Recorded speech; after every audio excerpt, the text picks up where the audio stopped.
बिस्मिल्लाहिर्रहमानिर्रहीम अस्सलाम वालेकुम। इस लेक्चर में जो डायरेक्ट फिलिंग मटेरियल या डायरेक्ट रेस्टोरेटिव मटेरियल हम डिस्कस करने वाले हैं वो है resin based filling materials. Resin based filling materials को पॉलीमर बेस्ड फिलिंग मटेरियल्स भी कहा जाता है। और ये जो रेजिन बेस्ड फिलिंग मटेरियल्स हैं इन्हें रेजिन बेस्ड फिलिंग मटेरियल्स या पॉलीमर बेस्ड फिलिंग मटेरियल्स क्यों कहते हैं ये समझना बहुत ज़रूरी है, क्योंकि रेजिन बेस्ड फिलिंग मटेरियल्स की कैटेगरी में जितने भी फिलिंग मटेरियल्स या रेस्टोरेटिव मटेरियल्स आते हैं उनकी कॉम्पोजिशन में कोई ना कोई रेजिन मोनोमर प्रेजेंट होता है। जब ये रेजिन मोनोमर पॉलीमर में कन्वर्ट होता है तब जाके ये मटेरियल सेट होते हैं। इसीलिए इन मटेरियल्स को रेजिन बेस्ड फिलिंग मटेरियल्स या पॉलीमर बेस्ड फिलिंग मटेरियल्स कहा जाता है। और रेजिन बेस्ड फिलिंग मटेरियल्स या पॉलीमर बेस्ड फिलिंग मटेरियल्स की कैटेगरी में दो तरह के फिलिंग मटेरियल्स आते हैं। एक आते हैं एक्रेलिक रेजिन फिलिंग मटेरियल्स जिन्हें पहले डेंटिस्ट्री में यूज़ किया जाता था, अब ये यूज़ नहीं होते हैं। लेकिन इस लेक्चर में हम एक्रेलिक रेजिन फिलिंग मटेरियल्स को भी समझेंगे कि इनकी क्या कॉम्पोजिशन थी, इनकी क्या सेटिंग रिएक्शन था, इनकी क्या प्रॉपर्टीज़ थी, क्या एडवांटेजेस थे, क्या डिसएडवांटेजेस थे और किस वजह से अब इन्हें डेंटिस्ट्री में यूज़ नहीं किया जाता। और दूसरा फिलिंग मटेरियल जो कि रेजिन बेस्ड फिलिंग मटेरियल्स या पॉलीमर बेस्ड फिलिंग मटेरियल की कैटेगरी में आता है वो है रेजिन कॉम्पोजिट, जिसे अब सबसे ज़्यादा डेंटिस्ट्री में यूज़ किया जाता है। ये वो रेजिन बेस्ड या पॉलीमर बेस्ड फिलिंग मटेरियल है जिसे अब डेंटिस्ट्री में सबसे ज़्यादा as a direct restorative material या डायरेक्ट फिलिंग मटेरियल जो है वो यूज़ किया जाता है। तो इस लेक्चर में हम रेजिन कॉम्पोजिट को भी बहुत ज़्यादा डिटेल में कवर करेंगे, उसकी बेसिक कॉन्सेप्ट को कि रेजिन कॉम्पोजिट किस तरह के फिलिंग मटेरियल्स हैं, रेजिन कॉम्पोजिट की composition, classification, setting reaction, clinical manipulation, application, सारे एस्पेक्ट को हम बहुत ज़्यादा डिटेल में इस लेक्चर में कवर करेंगे। और यही हमारे इस लेक्चर का ऑब्जेक्टिव भी है। सबसे पहले तो ये समझना कि ये रेजिन बेस्ड फिलिंग मटेरियल्स या पॉलीमर बेस्ड फिलिंग मटेरियल्स को क्यों डेवलप किया गया था। पहले जो resin based filling materials acrylic resin filling material use होते थे उन्हें समझेंगे कि उनकी क्या कॉम्पोजिशन थी, क्या एडवांटेजेस थे, क्या डिसएडवांटेजेस थे और किस वजह से वो अब यूज़ नहीं होते। उसके साथ अब जो डेंटिस्ट्री में resin based filling material use होते हैं रेजिन कॉम्पोजिट्स, उन्हें बहुत ज़्यादा डिटेल में कवर करेंगे कि उनका बेसिक कॉन्सेप्ट कि वो किस तरह के मटेरियल है रेजिन कॉम्पोजिट्स, उनकी क्या कॉम्पोजिशन है, क्या क्लासिफिकेशन है, प्रॉपर्टीज़, क्लिनिकल मैनिपुलेशन और एप्लीकेशन, सारे एस्पेक्ट को हम इस लेक्चर में बहुत ज़्यादा डिटेल में डिस्कस करेंगे। तो अब सबसे पहले समझते हैं कि डेंटिस्ट्री में पॉलीमर बेस्ड फिलिंग मटेरियल्स को क्यों इंट्रोड्यूस करवाया गया था या रेजिन बेस्ड फिलिंग मटेरियल्स को डेंटिस्ट्री में क्यों इंट्रोड्यूस करवाया गया था। जैसा कि हमने जब requirements of direct filling materials का लेक्चर कवर किया था तो वहाँ पे हमने हिस्ट्री में डिस्कस किया था कि पहले डेंटिस्ट्री में 3 तरीके के डायरेक्ट फिलिंग मटेरियल्स यूज़ किए जाते थे। एक था डेंटल एमाल्गम, दूसरा था कोहेसिव गोल्ड फॉइल फिलिंग और तीसरा था सिलिकेट सीमेंट्स। तो इन तीनों में से सिर्फ सिलिकेट सीमेंट्स वो वाहिद डायरेक्ट रेस्टोरेटिव या डायरेक्ट फिलिंग मटेरियल था जिसकी अपीयरेंस तो स्ट्रक्चर से मैच करती थी, ना ही डेंटल एमाल्गम की करती थी ना ही कोहेसिव गोल्ड की करती थी। तो सिर्फ सिलिकेट सीमेंट्स वो डायरेक्ट फिलिंग मटेरियल्स थे उस टाइम पे जिनकी अपीयरेंस तो स्ट्रक्चर से मैच करती थी। लेकिन सिलिकेट सीमेंट्स की तो स्ट्रक्चर से बहुत ज़्यादा रिजेंबलेंस थी, यानी कि ये तो स्ट्रक्चर से बहुत ज़्यादा मैच करता था, लेकिन सिलिकेट सीमेंट्स की अपनी बहुत ज़्यादा प्रॉब्लम्स थी और वो थी कि इसकी बहुत ज़्यादा हाई जो थी वो इरोजन ससेप्टेबिलिटी थी, यानी कि ये बहुत ज़्यादा इरोजन प्रोन होता है, इसकी सॉलिबिलिटी बहुत ज़्यादा होती है, ये मटेरियल्स बहुत ज़्यादा ब्रिटल थे, इनमें एसिडिटी होती है और मॉइस्चर जो है वो सेंसिटिविटी बहुत ज़्यादा होती है, जिसकी वजह से इन सिलिकेट सीमेंट्स को बहुत केयरफुली मैनिपुलेट करना पड़ता था, बहुत ही केयरफुली जो था वो कैविटी में प्लेस करना पड़ता था। इसके बावजूद भी सिलिकेट सीमेंट का success rate as a direct restorative material बहुत अच्छा नहीं था। तो इसीलिए रेजिन बेस्ड फिलिंग मटेरियल्स या पॉलीमर बेस्ड फिलिंग मटेरियल्स को इंट्रोड्यूस करवाने का एक बहुत मेजर रीज़न ये भी था कि कोई ऐसे फिलिंग मटेरियल की नीड थी जो कि कवर कर सके वो प्रॉब्लम्स या जो कि ओवरकम कर सके उन प्रॉब्लम्स को जो कि सिलिकेट सीमेंट्स के साथ फेस करने पड़ते थे, और वो थे erosion, high susceptibility, high solubility, brittleness, acidity और मॉइस्चर सेंसिटिविटी के। तो उस वक्त नीड थी कि कोई ऐसा फिलिंग मटेरियल डेवलप किया जाए जो कि सिलिकेट सीमेंट्स की इन डेफिशिएंसीज़ को या इन प्रॉब्लम्स को ओवरकम कर सके। फिर और दूसरा रीज़न जिसकी वजह से पॉलीमर बेस्ड या रेजिन बेस्ड फिलिंग मटेरियल्स को डेंटिस्ट्री में इंट्रोड्यूस करवाया गया था वो ये था कि उस वक्त पॉलीमर टेक्नोलॉजी बहुत ज़्यादा डेवलप हो रही थी, बहुत ज़्यादा एडवांस हो रही थी, जिसके रिजल्ट में ऐसे रेजिन्स प्रोड्यूस किए गए थे जिनको माउथ टेम्परेचर पे या फिर रूम टेम्परेचर पे सेट करवाया जा सकता था, और अगर उनमें पिगमेंट्स और फिलर्स ऐड किए जाएँ तो उनकी अपीयरेंस को बहुत ज़्यादा रिजेंबल कर सकते थे नेचुरल टूथ स्ट्रक्चर से। तो इन दो रीजंस की वजह से रेजिन बेस्ड फिलिंग मटेरियल्स या पॉलीमर बेस्ड फिलिंग मटेरियल्स को डेंटिस्ट्री में डेवलप किया गया था। सबसे पहला रीज़न क्या था कि कोई ऐसे मटेरियल की नीड थी उस वक्त कि जो कि ओवरकम कर दे सिलिकेट सीमेंट्स की डेफिशिएंसीज को, या जो प्रॉब्लम सिलिकेट सीमेंट्स के साथ फेस करनी पड़ती थी, तो ऐसे रेस्टोरेटिव मटेरियल की या ऐसे डायरेक्ट फिलिंग मटेरियल की नीड थी जो कि उन प्रॉब्लम्स को ओवरकम कर दे जो कि सिलिकेट सीमेंट्स के साथ फेस करने पड़ते थे। और दूसरा reason resin based filling materials को इंट्रोड्यूस करवाने का ये था कि उस वक्त पॉलीमर टेक्नोलॉजी बहुत ज़्यादा डेवलप हो रही थी, बहुत ज़्यादा एडवांस हो रही थी, जिसके रिजल्ट में ऐसे रेजिन्स जो थे वो प्रोड्यूस किए जा रहे थे या बनाए जा रहे थे जिनको माउथ या रूम टेम्परेचर पे सेट करवा सकते हैं, और अगर पिगमेंट्स और फिलर्स ऐड कर दें तो इसकी अपीयरेंस को बहुत ज़्यादा मिमिक कर सकते हैं या रिजेंबल करवा सकते हैं टूथ स्ट्रक्चर से। तो इसीलिए रेजिन बेस्ड फिलिंग मटेरियल्स को डेंटिस्ट्री में इंट्रोड्यूस करवाया गया था। और फर्स्ट जो रेजिन बेस्ड या पॉलीमर बेस्ड फिलिंग मटेरियल जिसे डेंटिस्ट्री में यूज़ किया गया था वो था एक्रेलिक रेजिन फिलिंग मटेरियल्स। ये एक्रेलिक रेजिन फिलिंग मटेरियल्स बिल्कुल सेम उस मटेरियल की तरह थे जो कि हमने डेंचर बेस्ड पॉलीमर में जो एक्रेलिक रेजिन पढ़े थे। ये जो एक्रेलिक रेजिन फिलिंग मटेरियल्स थे ये भी बिल्कुल सेम उसी एक्रेलिक रेजिन की वजह से थे। अगर आपको एक्रेलिक रेजिन का लेक्चर आपने नहीं सुना हुआ है डेंचर बेस्ड पॉलीमर्स में कि एक्रेलिक रेजिन क्या होते हैं, उनकी क्या कॉम्पोजिशन होती है, तो मैं बहुत स्ट्रांगली रिकमेंड करूँगी कि ये लेक्चर सुनने से पहले आप वो वाला लेक्चर रिवाइज कर लें ताकि आपको ये एक्रेलिक रेजिन फिलिंग मटेरियल्स का कॉन्सेप्ट बहुत अच्छे से समझ में आए। क्योंकि अगर आपको एक्रेलिक रेजिन फिलिंग मटेरियल्स का कॉन्सेप्ट अच्छे से समझ में आएगा तो आपको रेजिन कॉम्पोजिट फिलिंग भी बहुत अच्छे से समझ में आएगी, वरना उसके भी कॉन्सेप्ट आपके क्लियर नहीं होंगे। तो डेंटिस्ट्री में पहला जो रेजिन बेस्ड फिलिंग मटेरियल या polymer based filling material introduce करवाया गया था वो था एक्रेलिक रेजिन। और ये एक्रेलिक रेजिन भी बिल्कुल सेम वही एक्रेलिक रेजिन ही है जिसे हमने डेंचर बेस्ड पॉलीमर में पढ़ा था, जिसे डेंचर बेस बनाने के लिए यूज़ किया जाता था। एक्रेलिक रेजिन वो पॉलीमर था जिसे डेंटिस्ट्री में डेंचर बेस बनाने के लिए यूज़ किया जाता है। और ये जो एक्रेलिक रेजिन फिलिंग मटेरियल है ये भी बिल्कुल वैसे ही होता है, इसकी बिल्कुल कॉम्पोजिशन बिल्कुल सेम है उसी एक्रेलिक रेजिन से जिसे डेंचर बेस बनाने के लिए यूज़ किया जाता था।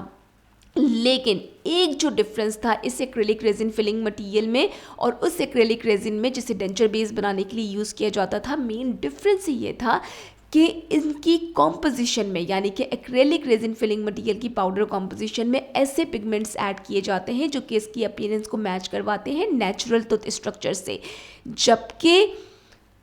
एक्रेलिक रेजिन जिसे डेंचर बेस बनाने के लिए यूज़ किया जाता है, यानी कि डेंचर बेस पॉलीमर्स में ऐसे पिगमेंट्स ऐड किए जाते हैं जिनकी वजह से उनकी अपीयरेंस को मैच करवाया जाता है ओरल म्यूकोसा से, ओरल कैविटी की सॉफ्ट टिश्यूज से उनकी अपीयरेंस को मैच करवाया जाता है। यानी कि जो first resin based filling material या polymer based filling material dentistry में इंट्रोड्यूस करवाए गए थे वो थे एक्रेलिक रेजिन फिलिंग मटेरियल्स। और ये एक्रेलिक रेजिन फिलिंग मटेरियल्स बिल्कुल सेम वही मटेरियल्स थे जिन्हें डेंटिस्ट्री में डेंचर बेस बनाने के लिए भी यूज़ किया जाता था। तो एक्रेलिक रेजिन फिलिंग मटेरियल्स और एक्रेलिक रेजिन जिसे डेंचर बेस बनाने के लिए यूज़ किया जाता था, इन दोनों में डिफरेंस सिर्फ इतना था कि एक्रेलिक रेजिन फिलिंग मटेरियल की कॉम्पोजिशन में ऐसे पिगमेंट्स ऐड किए जाते हैं जो कि इसकी अपीयरेंस को मैच करवाते हैं नेचुरल टूथ स्ट्रक्चर से, और डेंचर बेस की कॉम्पोजिशन में या एक्रेलिक रेजिन जिसे डेंचर बेस बनाने के लिए यूज़ किया जाता था उसकी कॉम्पोजिशन में ऐसे पिगमेंट्स ऐड किए जाते हैं जो कि उसकी अपीयरेंस को मैच करवाते हैं ओरल सॉफ्ट टिश्यूज से, यानी कि ओरल म्यूकोसा से। तो सिर्फ ये डिफरेंस है एक्रेलिक रेजिन फिलिंग मटेरियल और उस एक्रेलिक रेजिन में जिसे डेंचर बेस बनाने के लिए यूज़ किया जाता है। आई होप कि यहाँ तक आपको कॉन्सेप्ट क्लियर हो रहा होगा।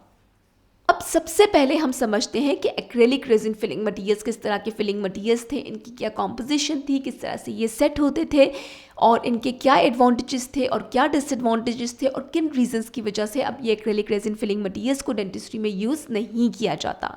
तो एक्रेलिक रेजिन फिलिंग मटेरियल जैसा कि हमने डिस्कस किया कि ये बिल्कुल सिमिलर थे उस एक्रेलिक रेजिन के जिन्हें डेंटिस्ट्री में डेंचर बेस बनाने के लिए यूज़ किया जाता था। तो ये जो एक्रेलिक रेजिन फिलिंग मटेरियल्स थे ये भी पाउडर और लिक्विड की फॉर्म में डिस्पेंस किए जाते थे। इनमें पाउडर और लिक्विड की फॉर्म में ये डिस्पेंस किए जाते थे। पाउडर में प्रेजेंट होते थे पॉलीमिथाइल मिथैक्रिलेट के बीड्स प्रेजेंट होते थे, केमिकल इनिशिएटर प्रेजेंट होता था जो कि यूजली कोई पेरोक्साइड होता था, जैसे कि बेंजाइल पेरोक्साइड यूज़ किया जाता था, और पाउडर में पिगमेंट्स ऐड किए जाते थे। अब आप यहाँ पे देख सकते हैं कि ऐसे पिगमेंट्स ऐड किए जाते हैं जो कि एक्रेलिक रेजिन फिलिंग मटेरियल की अपीयरेंस को मैच करवाते हैं नेचुरल तो स्ट्रक्चर से। यूजली वाइट, येलो या ब्राउन पिगमेंट्स जो हैं वो ऐड किए जाते हैं। और लिक्विड में एक्रेलिक रेजिन फिलिंग मटेरियल की लिक्विड कॉम्पोजिशन में प्रेजेंट होते हैं मिथाइल मिथैक्रिलेट मोनोमर और chemical activator. Chemical activator usually कोई टर्शरी अमाइन होता है। मोस्ट कॉमनली एन डाइमिथाइल पीटोलोडीन जो था वो यूज़ किया जाता था। तो जब भी पाउडर और लिक्विड को मिक्स करते हैं, तो जैसे ही पाउडर और लिक्विड को मिक्स करते हैं ये केमिकल एक्टिवेटर इनिशिएटर पे एक्ट करता है। जैसे ही एक्टिवेटर इनिशिएटर पे एक्ट करता है, इनिशिएटर जो है वो डिकम्पोज हो जाता है और फ्री रेडिकल्स प्रोड्यूस करता है। वो फ्री रेडिकल्स जो होते हैं वो फिर रिएक्ट करते हैं मिथाइल मिथैक्रिलेट मोनोमर के साथ और पॉलीमराइजेशन रिएक्शन स्टार्ट होता है। और जब मल्टीपल मोनोमर मॉलिक्यूल्स आपस में ज्वाइन होते हैं, पॉलीमर्स बनते हैं, तो जब जाके जो है वो ये एक्रेलिक रेजिन फिलिंग मटेरियल जो है वो सेट होता है। यानी कि एक्रेलिक रेजिन फिलिंग मटेरियल किस रिएक्शन के थ्रू सेट होता है? Free radical addition polymerization reaction के थ्रू। यानी कि जैसे ही आप पाउडर और लिक्विड को मिक्स करते हैं तो लिक्विड में जो एक्टिवेटर प्रेजेंट होता है वो इनिशिएटर पे एक्ट करता है, उसे डिकम्पोज करवाता है, फ्री रेडिकल्स प्रोड्यूस होते हैं। Free radicals methyl methacrylate monomer के साथ रिएक्ट करते हैं और फिर फर्दर मिथाइल मिथैक्रिलेट मोनोमर आके उससे अटैच होना शुरू हो जाते हैं। इस तरह से पॉलीमर्स फॉर्म होना शुरू हो जाते हैं और मटीरियल सेट होना स्टार्ट हो जाता है। तो ये हो गई एक्रेलिक रेजिन फिलिंग मटीरियल की कॉम्पोजिशन और उसका सेटिंग रिएक्शन। यहाँ पे हम एक्रेलिक रेजिन फिलिंग मटेरियल का एक बहुत ही इंपॉर्टेंट पॉइंट डिस्कस करने वाले हैं कि एक्रेलिक रेजिन फिलिंग मटेरियल में एज एन एक्टिवेटर सबसे मोस्ट कॉमन जो activator, chemical activator acrylic resin filling material में यूज़ किया जाता था वो यूजली टर्शरी अमाइन यूज़ किए जाते थे और वो यूज़ किया जाता था एन डाइमिथाइल पीटोलोडीन को। एन डाइमिथाइल पीटोलोडीन को जब केमिकल एक्टिवेटर के तौर पे यूज़ किया जाता था तो इसका एक बहुत बड़ा डिसएडवांटेज ये देखने में आता था कि ये जो एन डाइमिथाइल पीटोलोडीन होते हैं इनकी बहुत ही पुअर कलर स्टेबिलिटी होती है। यानी कि जैसे ही ये एन डाइमिथाइल पीटोलोडीन जब अल्ट्रावायलेट लाइट से एक्सपोज होते हैं तो इनका कलर जो है वो क्लियर टू ब्राउन चेंज हो जाता है। यानी कि ये क्लियर से ब्राउन कलर में जो है वो चेंज हो जाते हैं। इनकी बहुत ही पुअर कलर स्टेबिलिटी होती है। तो ऐसे एक्रेलिक रेजिन फिलिंग मटेरियल जिनमें केमिकल एक्टिवेटर के तौर पे एन डाइमिथाइल पीटोलोडीन को यूज़ किया जाता था, तो प्रॉब्लम ये आती थी कि at the end of polymerization reaction, यानी कि जब आपने पाउडर लिक्विड को मिक्स कर दिया, पॉलीमर फॉर्म हो गए, मटेरियल सेट हो गया है, तो फिर भी एक significant quantity N dimethyl p toluidine की अनरिएक्टेड रहती है पॉलीमराइजेशन रिएक्शन के एंड में। यानी कि जो एक set acrylic resin filling material होता है उसमें एक अच्छी खासी significant quantity unreacted N dimethyl p toluidine की प्रेजेंट होती है। तो ये जो एन डाइमिथाइल पीटोलोडीन होते हैं जब ये अल्ट्रावायलेट लाइट से एक्सपोज होते हैं, उसे एब्जॉर्ब करते हैं और अपना colour clear to brown change कर लेते हैं, यानी कि क्लियर से ये ब्राउन कलर में जो है वो चेंज हो जाते हैं। तो ये एन डाइमिथाइल पीटोलोडीन कहाँ पे प्रेजेंट है? सेट फिलिंग मटेरियल में प्रेजेंट है। तो ये जो अनरिएक्टेड एन डाइमिथाइल पीटोलोडीन है जो कि सेट फिलिंग मटेरियल में प्रेजेंट है, तो जब ये अपना colour clear to brown change करते हैं, यानी कि क्लियर से ब्राउन कलर में चेंज हो जाते हैं, तो उसकी वजह से क्या होता है कि फिलिंग मटेरियल का भी जो है वो, यानी कि एक्रेलिक रेजिन फिलिंग मटेरियल का भी जो है वो कलर चेंज हो जाता है। तो इसीलिए इस प्रॉब्लम को सॉल्व करने के लिए या इस प्रॉब्लम को ओवरकम करने के लिए डिफरेंट मेजर्स लिए जाते हैं। सबसे पहला मेजर ये लिया जाता है कि या तो एक्रेलिक रेजिन फिलिंग मटेरियल की कॉम्पोजिशन में ही यूवी एब्जॉर्बर ऐड कर दिए जाते हैं या फिर और ज़्यादा स्टेबल अमाइंस यूज़ किए जाते हैं, यानी कि एन डाइमिथाइल पीटोलोडीन के अलावा दूसरे जो हैं वो स्टेबल अमाइंस जो हैं वो यूज़ किए जाते हैं। या फिर एक और ऑल्टरनेटिव ये होता है कि डिफरेंट परऑक्साइड अमाइन सिस्टम जो है वो यूज़ किए जाते हैं, यानी कि डिफरेंट इनिशिएटर एक्टिवेटर सिस्टम जो है वो यूज़ किए जाते हैं, यानी कि बेंजाइल परऑक्साइड और एन डाईमिथाइल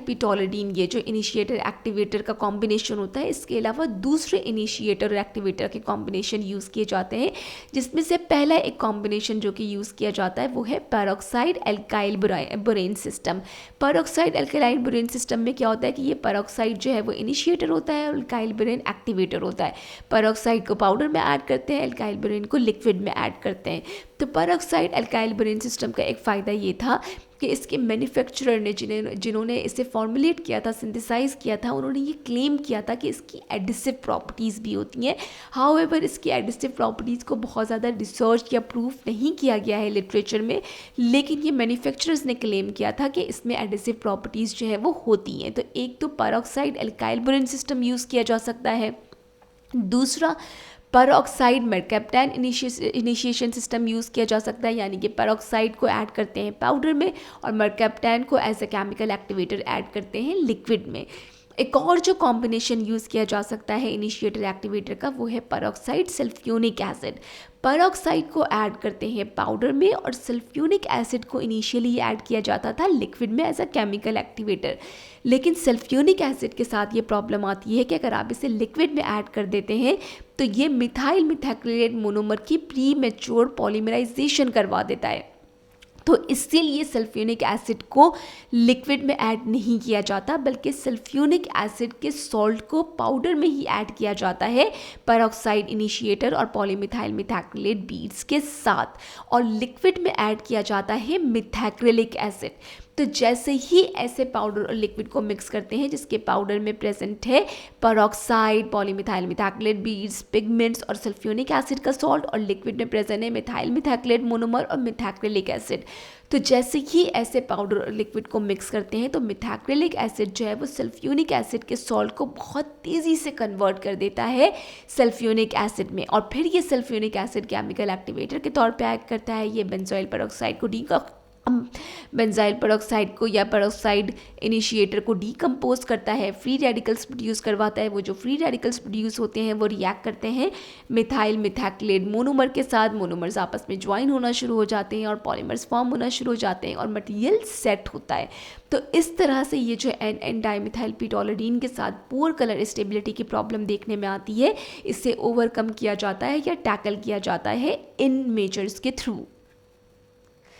अब हम सबसे पहले डिस्कस कर लेते हैं कि ये जो एक्रेलिक रेजिन फिलिंग मटीरियल्स थे इनके क्या एडवांटेजेस थे। तो जो एक्रेलिक रेजिन फिलिंग मटीरियल्स थे इन्होंने सिलिकेट सीमेंट्स की बहुत सारी डिफिशिएंसीज या जो प्रॉब्लम देखने में आती थी सिलिकेट सीमेंट्स के साथ उन्हें ओवरकम कर दिया था, यानी कि इनमें जो इरोजन रेजिस्टेंस थी वो सिलिकेट से ज़्यादा थी, यानी कि सिलिकेट सीमेंट से ज़्यादा अच्छी इनकी इरोजन रेजिस्टेंस थी। इनकी इरोजन ससेप्टिबिलिटी सिलिकेट सीमेंट से बहुत कम थी, इनकी लो सॉलिबिलिटी थी as compared to silicate cements, और ये लेस एसिडिक थे क्योंकि इनमें कोई एसिड प्रेजेंट नहीं होता। कुछ जो एक्रेलिक रेजिन फिलिंग मटीरियल जिनमें सल्फ्यूनिक एसिड के सॉल्ट को यूज़ किया जाता है पाउडर में, फिर उनके लिक्विड कॉम्पोजिशन में मिथैक्रिलिक एसिड प्रेजेंट होता है, तो इसलिए ये लेस एसिडिक होते हैं, यानी कि इनमें एसिड जो है वो प्रेजेंट नहीं होता है एक्रेलिक रेजिन फिलिंग मटीरियल्स में। लेकिन इसे कम्प्लीटली बायोलॉजिकली ब्लेंड भी नहीं कह सकते। बायोलॉजिकली ब्लेंड कहने का मतलब ये होता है किसी मटेरियल को अगर आप बायोलॉजिकली ब्लेंड कह रहे हैं तो इसका मतलब इसमें कोई भी ऐसा जो है वो कंपोनेंट या इंग्रेडिएंट प्रेजेंट नहीं है जो कि कोई एडवर्स बायोलॉजिकल रिएक्शन करवा सके। लेकिन जो एक्रेलिक रेजिन फिलिंग मटीरियल्स होते हैं इनमें at the end of the polymerization reaction भी अनरिएक्टेड मिथाइल मिथैक्रिलेट मोनोमर्स रह जाते हैं, और हमने डेंचर पॉलीमर्स में ऑलरेडी डिस्कस किया हुआ है कि जो अनरिएक्टेड या रेसिडुअल मिथाइल मिथैक्रिलेट मोनोमर होते हैं ये इरिटेंट होते हैं और ये ससेप्टेबल इंडिविजुअल में एलर्जी रिएक्शन भी कॉज करवा सकते हैं। और जो दूसरा एक सबसे बड़ा एडवांटेज होता है एक्रेलिक रेजिन फिलिंग मटीरियल का सिलिकेट सीमेंट्स पे वो ये कि एक्रेलिक रेजिन फिलिंग मटीरियल जो है वो इनकी ब्रिटलनेस जो है वो कम होती है as compared to silicate cements. अभी हम डिसएडवांटेज में देखेंगे कि ये जो एक्रेलिक रेजिन फिलिंग मटीरियल है इनकी भी मैकेनिकल प्रॉपर्टीज आइडियल नहीं होती, लेकिन ये एटलीस्ट कम ब्रिटल होते हैं as compared to silicate cements. और जो एक्रेलिक रेजिन फिलिंग मटीरियल का एक एडवांटेज है वो ये है कि ये बहुत ही अच्छे थर्मल इंसुलेटर होते हैं, यानी कि इनकी थर्मल डिफ्यूजिविटी की वैल्यू बहुत ज़्यादा लो होती है। और एक और जो इनकी अच्छी प्रॉपर्टी ये है कि एक्रेलिक रेजिन फिलिंग मटेरियल जो है वो रीजनेबल मैच जो है वो प्रोवाइड करते हैं तो स्ट्रक्चर से। हाउएवर कुछ एक्रेलिक रेजिन फिलिंग मटेरियल जिनमें एन डाइमिथाइल पिटोलडीन होता है उनमें पुअर कलर स्टेबिलिटी जो है वो ऑब्जर्व की गई है, वरना अदरवाइज इनकी जो एबिलिटी है कि ये मैच कर सकें या रिजेंबल कर सकें नेचुरल स्ट्रक्चर को वो बहुत ज़्यादा अच्छी होती है एक्रेलिक रेजिन फिलिंग मटेरियल्स की as compared to silicate cements. तो ये हैं advantages acrylic resin filling materials के। अब हम डिस्कस करेंगे कि एक्रेलिक रेजिन फिलिंग मटेरियल्स के क्या डिसएडवांटेजेस हैं जिसकी वजह से अब एक्रेलिक रेजिन फिलिंग मटेरियल्स को डेंटिस्ट्री में बिल्कुल भी यूज़ नहीं किया जाता है as a permanent filling material. तो सबसे पहला डिसएडवांटेज जो कि एक्रेलिक रेजिन फिलिंग मटेरियल का होता है वो ये होता है कि एक्रेलिक रेजिन फिलिंग मटेरियल में at the end of the polymerization reaction यानी कि जब ये मटेरियल सेट हो जाता है तो residual methyl methacrylate monomer present होते ही होते हैं, क्योंकि सारे के सारे मोनोमर्स कभी भी पॉलीमर में कन्वर्ट नहीं होते। और ये जो रेजिडुअल मिथाइल मिथैक्लेट मोनोमर होते हैं ये इरिटेंट होते हैं, यानी कि टिश्यूज़ को इरिटेट कर सकते हैं, पल्पल टिश्यूज़ को इरिटेट कर सकते हैं जिससे भी ये कांटेक्ट में आते हैं। अगर मिकोजल टिश्यू से कांटेक्ट में आ रहे हैं तो उसको भी इरिटेट कर सकते हैं। और ऐसे इंडिविजुअल जो बहुत ज़्यादा सेंसिटिव होते हैं मिथाइल मिथैक्लेट मोनोमर से, उनमें ये residual methyl methacrylate monomers allergic reaction भी कॉज करवा सकते हैं। और एक और चीज़ जो कि एक्रेलिक रेजिन फिलिंग मटेरियल के साथ ऑब्जर्व की गई है वो ये है कि एक्रेलिक रेजिन फिलिंग मटेरियल का जो सेटिंग रिएक्शन होता है वो एक्सोथर्मिक सेटिंग रिएक्शन होता है, यानी कि सिग्निफिकेंट टेम्परेचर जो है वो राइज होता है ड्यूरिंग सेटिंग, यानी कि टेम्परेचर इंक्रीज होता है ड्यूरिंग सेटिंग। तो इन्हीं दोनों रीजंस की वजह से अगर आप एक्रेलिक रेजिन फिलिंग मटेरियल को किसी डीप कैरियस लीजन में प्लेस कर रहे हैं जहाँ पे रेजिडुअल डेंटिन की थिकनेस बहुत ज़्यादा कम है और एक्रेलिक रेजिन फिलिंग मटेरियल और पल्पल टिश्यूज़ के बीच में बहुत ही कम या बहुत ही थिन लेयर ऑफ डेंटिन जो है वो प्रेजेंट है, तो यहाँ पे कैविटी लाइनर या कैविटी बेस को अप्लाई करना जो है वो बहुत ज़्यादा ज़रूरी हो जाता है between acrylic resin filling material and residual dentin.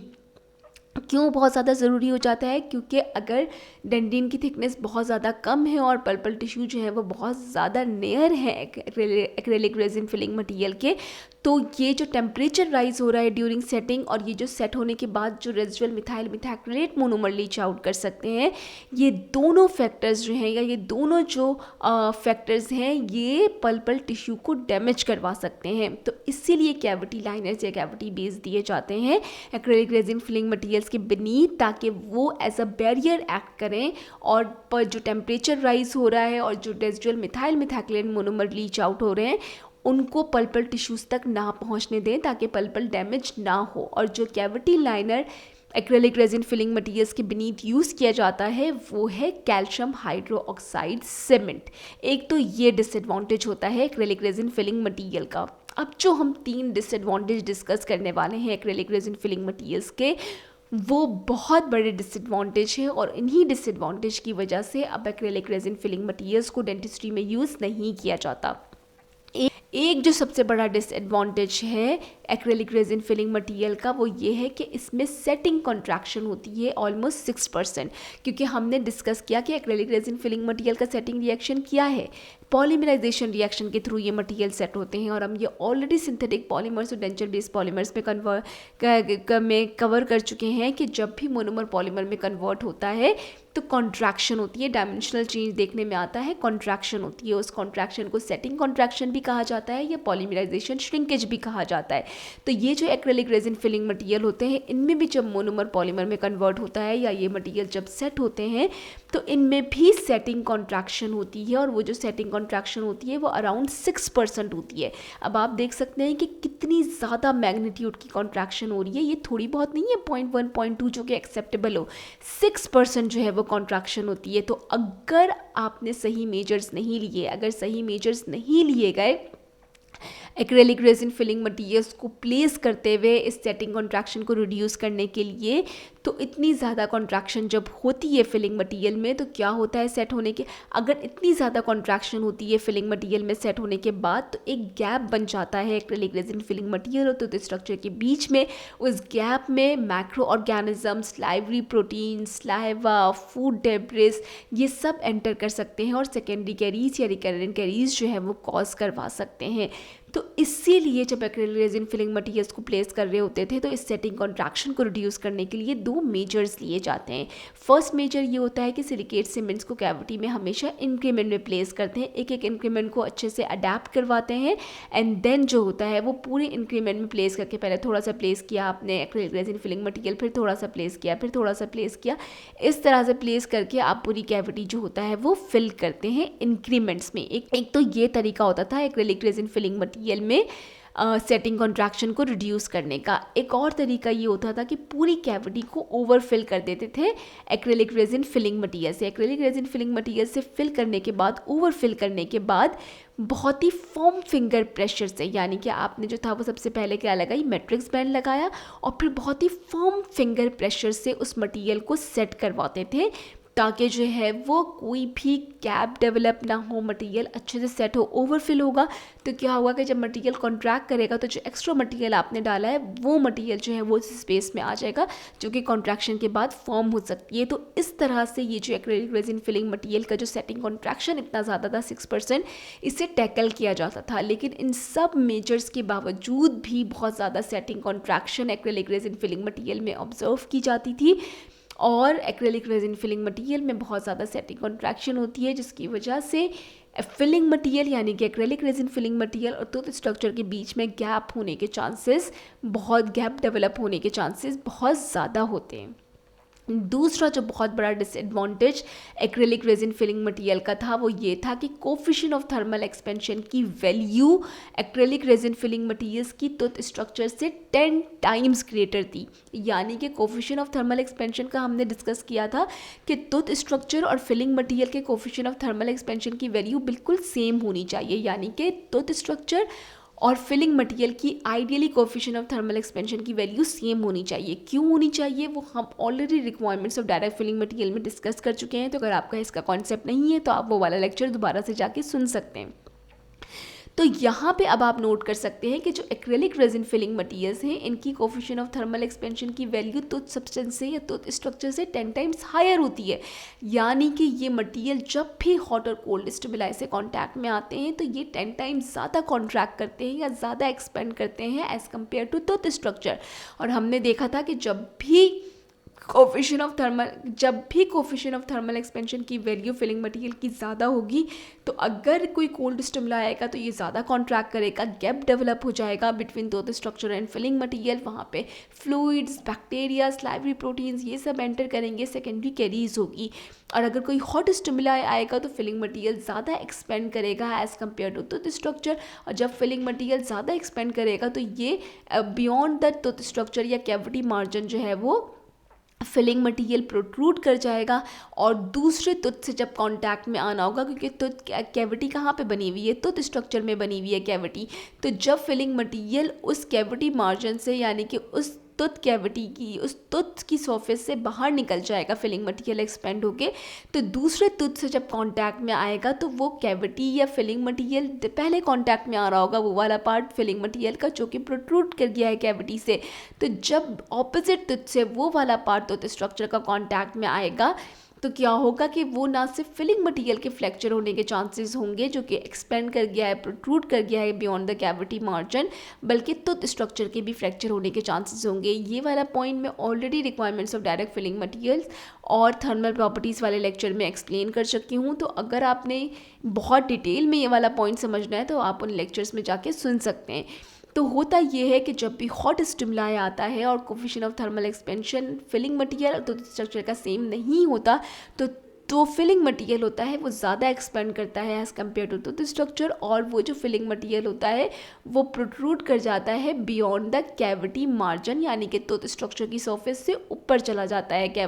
Filling material, और ऑपोजिट टूथ से ये फिलिंग मटेरियल कॉन्टैक्ट में आ रहा होता है और फिलिंग मटेरियल का वो पार्ट कॉन्टैक्ट में आ रहा होता है जो कि प्रोट्रूड कर गया है, जो कि एक्सपेंड कर गया है बहुत ज़्यादा। तो जब एक्स्ट्रा प्रेशर जब ऑपोजिट टूथ आके उसी प्रोट्रूडेड फिलिंग मटेरियल के पार्ट पे कांटेक्ट में आता है, उस पर बहुत ज़्यादा एक्सेसिव प्रेशर लगता है, मैस्टिकेटरी फोर्सेस लगती हैं, तो ना सिर्फ उस फिलिंग मटेरियल के फ्रैक्चर होने के चांसेस इंक्रीज हो जाते हैं बल्कि वो फिलिंग जिस टूथ पे प्लेस हुई हुई है उसके भी फ्रैक्चर होने के चांसेस इंक्रीज हो जाते हैं। तो इसीलिए जो एक्रिलिक रेजिन फिलिंग मटेरियल थे इनका कोफिशिएंट ऑफ थर्मल एक्सपेंशन बहुत ज़्यादा था। इसकी वजह से इनमें इन दोनों चीज़ों के चांसेस यानी कि हॉट और कोल्ड स्टिमुलाई के रिस्पॉन्स में जो कॉन्ट्रैक्शन और एक्सपेंशन देखनी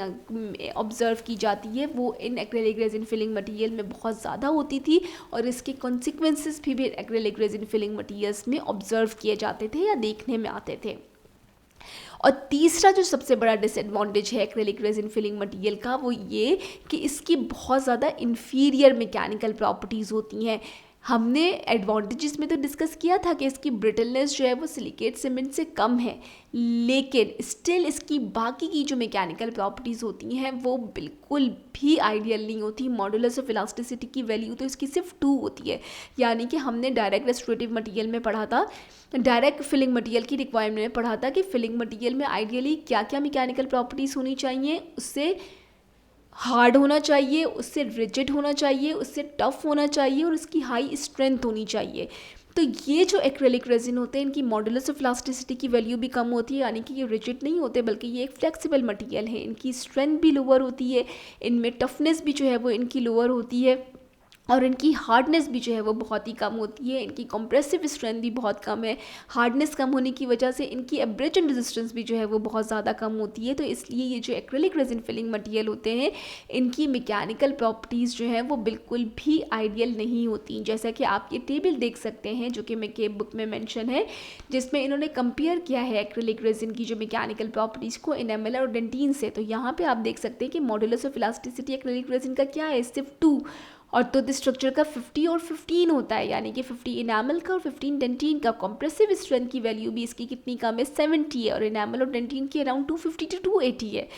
टेंसाइल स्ट्रेंथ की भी इसकी जो है वो वैल्यू बहुत ज़्यादा कम होती है, और हार्डनेस भी इसकी जो है वो बहुत ज़्यादा कम होती है। इसलिए ये acrylic resin filling material oral cavity में बिल्कुल भी ड्यूरेबल नहीं थे, यानी कि इनकी लाइफ एक्सपेक्टेंसी या इनका सक्सेस रेट जो था वो ओरल कैविटी में बिल्कुल भी अच्छा नहीं था, बिल्कुल भी ड्यूरेबल नहीं थे, बहुत ज़्यादा इनका लाइफ स्पैन नहीं होता था। ये बहुत जल्दी ओरल कैविटी में फेलियर की तरफ चले जाते थे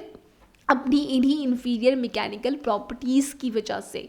तो इसीलिए अब ये जो एक्रेलिक रेजिन फिलिंग मटेरियल्स होते हैं इन्हें परमानेंट फिलिंग मटेरियल के तौर पे बिल्कुल भी यूज़ नहीं किया जाता है। इन्हें स्टिल अभी भी यूज़ किया जाता है टेम्प्रेरी क्राउन और ब्रिज बनाने के लिए, टेम्प्रेरी क्राउन एंड ब्रिज बनाने के लिए, यानी कि बहुत ही शॉर्ट ड्यूरेशन के लिए अगर आपको क्राउन एंड ब्रिज बनाना होता है तो ये एक्रेलिक रेजिन फिलिंग मटेरियल्स वाले जो मटेरियल्स होते हैं इन्हें यूज़ किया जाता है। लेकिन परमानेंट फिलिंग मटेरियल के तौर पे एक्रेलिक रेजिन को अब यूज़ नहीं किया जाता। एक्रेलिक रेजिन फिलिंग मटेरियल्स की रिप्लेसमेंट में अब जो डेंटिस्ट्री में रेजिन बेस्ड फिलिंग मटेरियल या polymer based filling material use किया जाता है वो है कॉम्पोजिट रेजिन मटेरियल, जिन्हें अब हम डिस्कस करने वाले हैं कि ये कॉम्पोजिट रेजिन मटेरियल्स क्या होते हैं, किस तरह के फिलिंग मटेरियल्स हैं, इनकी composition, classification, setting reaction, properties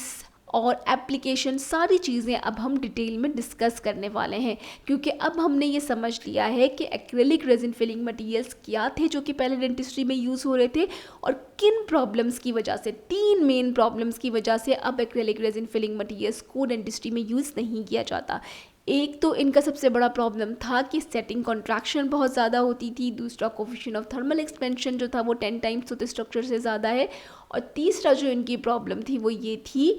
कि इनकी इन्फीरियर मैकेनिकल प्रॉपर्टीज़ थी बहुत ज़्यादा। तो इसीलिए अब ये acrylic resin filling materials use नहीं किए जाते, अब डेंटिस्ट्री में यूज़ किए जाते हैं रेजिन कॉम्पोजिट फिलिंग मटेरियल्स, जिन्हें अब हम डिस्कस करने वाले हैं। अब हम डिस्कस करने वाले हैं रेजिन कॉम्पोजिट फिलिंग मटेरियल्स को, यानी कि डेंटिस्ट्री में अब जो रेजिन बेस्ड फिलिंग मटेरियल्स या polymer based filling materials use किए जाते हैं वो है रेजिन कॉम्पोजिट्स। ये जो रेजिन कॉम्पोजिट्स फिलिंग मटेरियल है इन्हें आप सबसे ज़्यादा डेंटिस्ट्री में as a direct filling material या डायरेक्ट रेस्टोरेटिव मटेरियल यूज़ किया जाता है। तो अब हम समझेंगे कि ये रेजिन कॉम्पोजिट फिलिंग मटेरियल्स क्या होते हैं, एक्रेलिक रेजिन फिलिंग मटेरियल से ये किस तरह से डिफरेंट है, यानी कि रेजिन कॉम्पोजिट फिलिंग मटेरियल में ऐसी क्या प्रॉपर्टी है या ऐसे क्या एडवांटेजेस हैं जिसकी वजह से अब रेजिन कॉम्पोजिट फिलिंग मटेरियल को डेंटिस्ट्री में यूज़ किया जाता है और एक्रेलिक रेजिन फिलिंग मटेरियल्स को डेंटिस्ट्री में यूज़ नहीं किया जाता। तो सबसे पहले हम समझेंगे कि रेजिन कॉम्पोजिट फिलिंग मटीरियल्स किस तरह के फिलिंग मटीरियल्स होते हैं। और रेजिन कॉम्पोजिट फिलिंग मटीरियल्स को समझने के लिए यहाँ पे एक बहुत ही इंपॉर्टेंट कॉन्सेप्ट का क्लियर होना बहुत ज़रूरी है, और वो ये है कि कॉम्पोजिट किस तरह के मटेरियल को कहा जाता है। क्योंकि जब आपको ये समझ में आ जाएगा कि कॉम्पोजिट किस तरह के मटेरियल को कहा जाता है, तो आपको रेजिन कॉम्पोजिट फिलिंग मटेरियल्स को भी समझना बहुत ईजी हो जाएगा।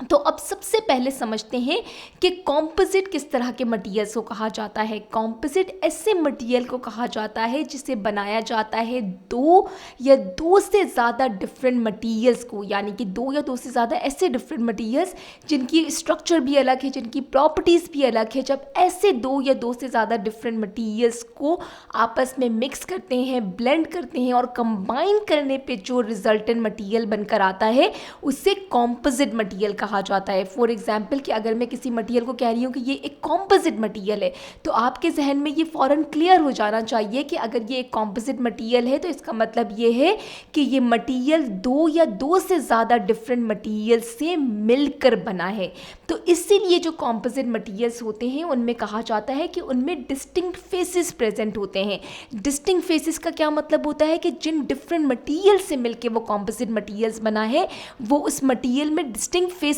बना लेते हैं। फॉर एग्जाम्पल कि मैं आपको कह रही हूँ कि ये मटेरियल ए और मटेरियल बी मिलके कॉम्पोजिट मटेरियल बना रहे हैं, तो कॉम्पोजिट मटेरियल वो मटेरियल ए और मटेरियल बी कैसे बना रहे होंगे कि फॉर एग्जांपल कि ये है इस तरह का कॉम्पोजिट मटेरियल जो कि मटेरियल ए और मटेरियल बी से मिलकर बना है। तो इस कॉम्पोजिट मटेरियल में कहीं पे मटेरियल ए के फेजेस प्रेजेंट होंगे, कहीं पे मटेरियल बी के फेजेस प्रेजेंट होंगे। फॉर एग्जाम्पल कि ये मटेरियल बी है और जो है वो ये मटेरियल ए का फेस है, यानी कि दो डिस्टिंक्ट फेसेस आप इस कॉम्पोजिट मटेरियल में देख सकते हैं। कि यानी कि डिस्टिंक्ट फेसेस क्या है कि जिन मटेरियल से मिलके वो कॉम्पोजिट मटेरियल बना है वो जो मटेरियल कंपोनेंट मटेरियल जिनसे मिलके वो कॉम्पोजिट मटेरियल बना है वो डिस्टिंक्ट फेसेस बना लेते हैं कॉम्पोजिट मटेरियल में। तो यहाँ पे अब आपका ये कॉन्सेप्ट क्लियर हो जाना चाहिए कि कॉम्पोजिट किस तरह के मटेरियल्स को कहा जाता है कि जब भी दो या दो से ज़्यादा डिफरेंट मटेरियल्स जिनकी डिफरेंट स्ट्रक्चर है, डिफरेंट प्रॉपर्टीज़ है, उन्हें आपस में कंबाइन करते हैं, ब्लेंड करते हैं, मिक्स करते हैं, तो जो रिजल्टेंट मटेरियल बनकर आता है उससे कॉम्पोजिट मटेरियल कहा जाता है। तो इसीलिए जब भी किसी मटेरियल को कहा जाता है कि ये एक कॉम्पोजिट मटेरियल है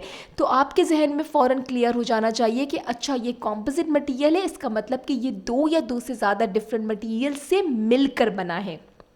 तो कॉम्पोजिट मटेरियल्स क्यों बनाए जाते हैं? दो या दो से ज़्यादा डिफरेंट मटेरियल्स को कंबाइन करके एक नया मटेरियल क्यों बनाते हैं, इसकी नीड क्यों होती है? कॉम्पोजिट मटेरियल्स इसलिए बनाए जाते हैं कि अगर आपको किसी एप्लीकेशन के लिए ऐसी प्रॉपर्टीज़ चाहिए मटेरियल से जो कि कोई इंडिविजुअल मटेरियल प्रोवाइड नहीं कर सकता, यानी कि एक कोई एप्लीकेशन है, फॉर एग्जांपल कि यहाँ पे हम एक डायरेक्ट फिलिंग मटेरियल को डिस्कस कर रहे हैं। फॉर एग्जांपल कि आपको एक डायरेक्ट फिलिंग मटेरियल चाहिए और उसके लिए आपके पास ये प्रॉपर्टीज़ की रिक्वायरमेंट है कि आइडियल ये प्रॉपर्टीज़ होनी चाहिए, लेकिन वो सारी प्रॉपर्टीज़ आपको एक मटीरियल से नहीं मिल रही, वो आपको दो मटीरियल से मिल रही हैं। एक मटेरियल में कुछ प्रॉपर्टी प्रेजेंट है, एक मटेरियल में कुछ प्रॉपर्टी प्रेजेंट है। तो क्या किया जाता है कि दो मटेरियल्स को आपस में कंबाइन करके एक सिंगल कॉम्पोजिट मटेरियल बना दिया जाता है। तो उस कॉम्पोजिट मटेरियल में उन दोनों मटेरियल्स की प्रॉपर्टीज प्रेजेंट होती हैं जिनसे मिलकर वो बना है। तो इसीलिए कॉम्पोजिट मटेरियल्स बनाए जाते हैं ताकि कॉम्पोजिट मटेरियल में जो प्रॉपर्टीज होती हैं वो उन दोनों मटेरियल्स की प्रेजेंट होती हैं, या उन दो या दो से ज़्यादा मटेरियल्स जिनसे वो मिलकर बना है उन सब की प्रॉपर्टीज उस कॉम्पोजिट मटेरियल में प्रेजेंट होती हैं। तो जब भी आपको किसी एप्लीकेशन के लिए एक इंडिविजुअल मटेरियल से सारी प्रॉपर्टीज फुलफिल नहीं हो रही होती और मल्टीपल मटेरियल्स जो है या दो या दो से ज़्यादा मटेरियल्स उन प्रॉपर्टीज को फुलफिल कर सकते हैं, तो उन सारे मटेरियल्स को कंबाइन करके एक कॉम्पोजिट मटेरियल बना दिया जाता है।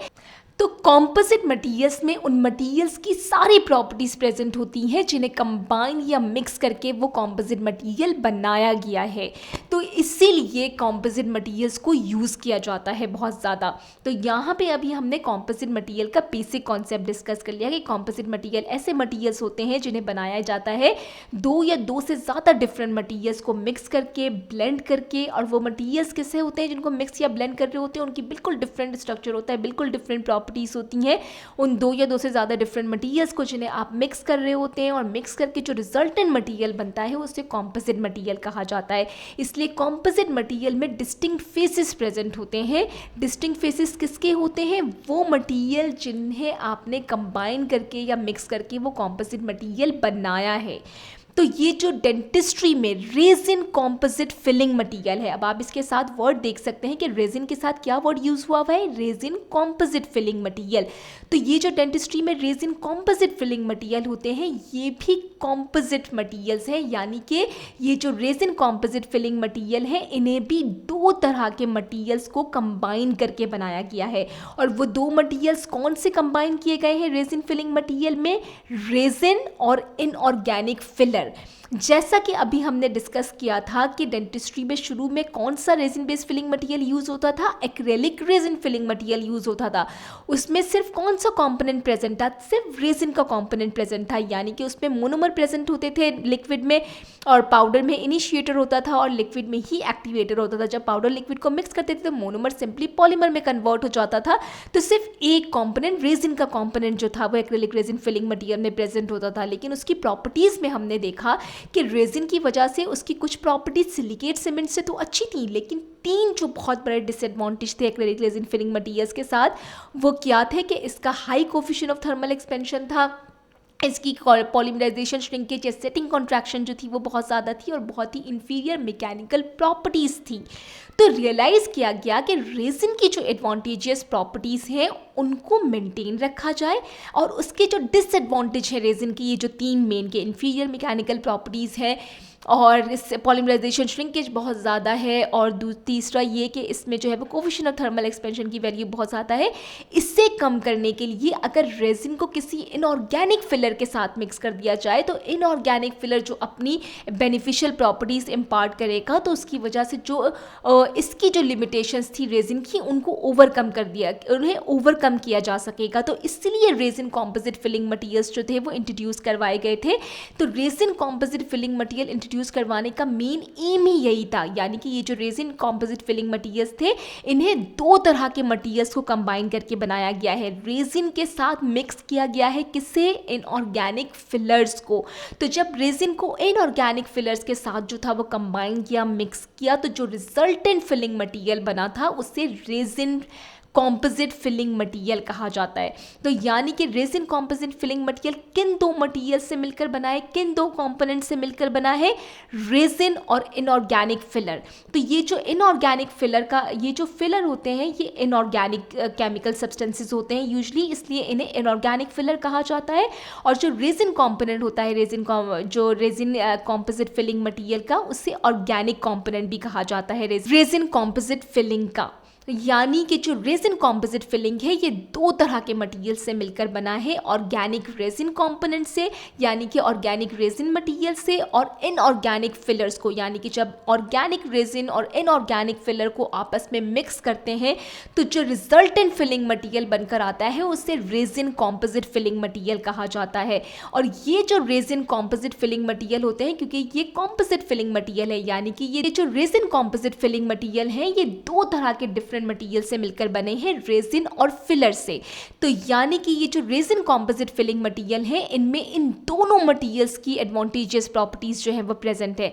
यानी कि रेजिन कॉम्पोजिट फिलिंग मटेरियल में रेजिन ने जो एडवांटेजेस प्रॉपर्टीज या बेनिफिशियल प्रॉपर्टीज इंपार्ट करता है वो इसमें प्रेजेंट होती हैं, और जो इनऑर्गेनिक फिलर्स यूज किए जाते हैं वो जो प्रॉपर्टीज इंपार्ट करते हैं वो भी इस रेजिन कॉम्पोजिट फिलिंग मटेरियल में प्रेजेंट होते हैं। अब जैसा कि हमने बेसिक कॉन्सेप्ट समझ लिया रेजिन कॉम्पोजिट फिलिंग मटेरियल का, कि एक्रेलिक रेजिन जो फिलिंग मटेरियल्स थे उनकी जो लिमिटेशंस थी, उनकी जो प्रॉब्लम्स थी, उन्हें रियलाइज किया गया कि अगर रेजिन के साथ फिलर्स को मिक्स कर दिया जाए तो एक ऐसा फिलिंग मटेरियल जो है वो इंट्रोड्यूस करवाया जा सकता है जिसमें रेजिन की भी एडवांटेजेस प्रॉपर्टीज जो होंगी वो प्रेजेंट होंगी, और फिलर जो कि रेजिन की जो लिमिटेशंस होती हैं, डिसएडवांटेजेस होती हैं, फिलर उनको जो है वो ओवरकम कर देगा अपनी बेनिफिशियल प्रॉपर्टीज से। तो अब हम यहाँ पे डिस्कस करते हैं कि रेजिन कॉम्पोजिट फिलिंग मटेरियल जो कि दो तरह के मटेरियल से मिलकर बना है, ऑर्गेनिक रेजिन कंपोनेंट से और इनऑर्गेनिक फिलर को कंबाइन करके जो रेजिन कंपोजिट फिलिंग मटेरियल बनाया जाता है। अब हम इस फिलिंग मटेरियल में देखते हैं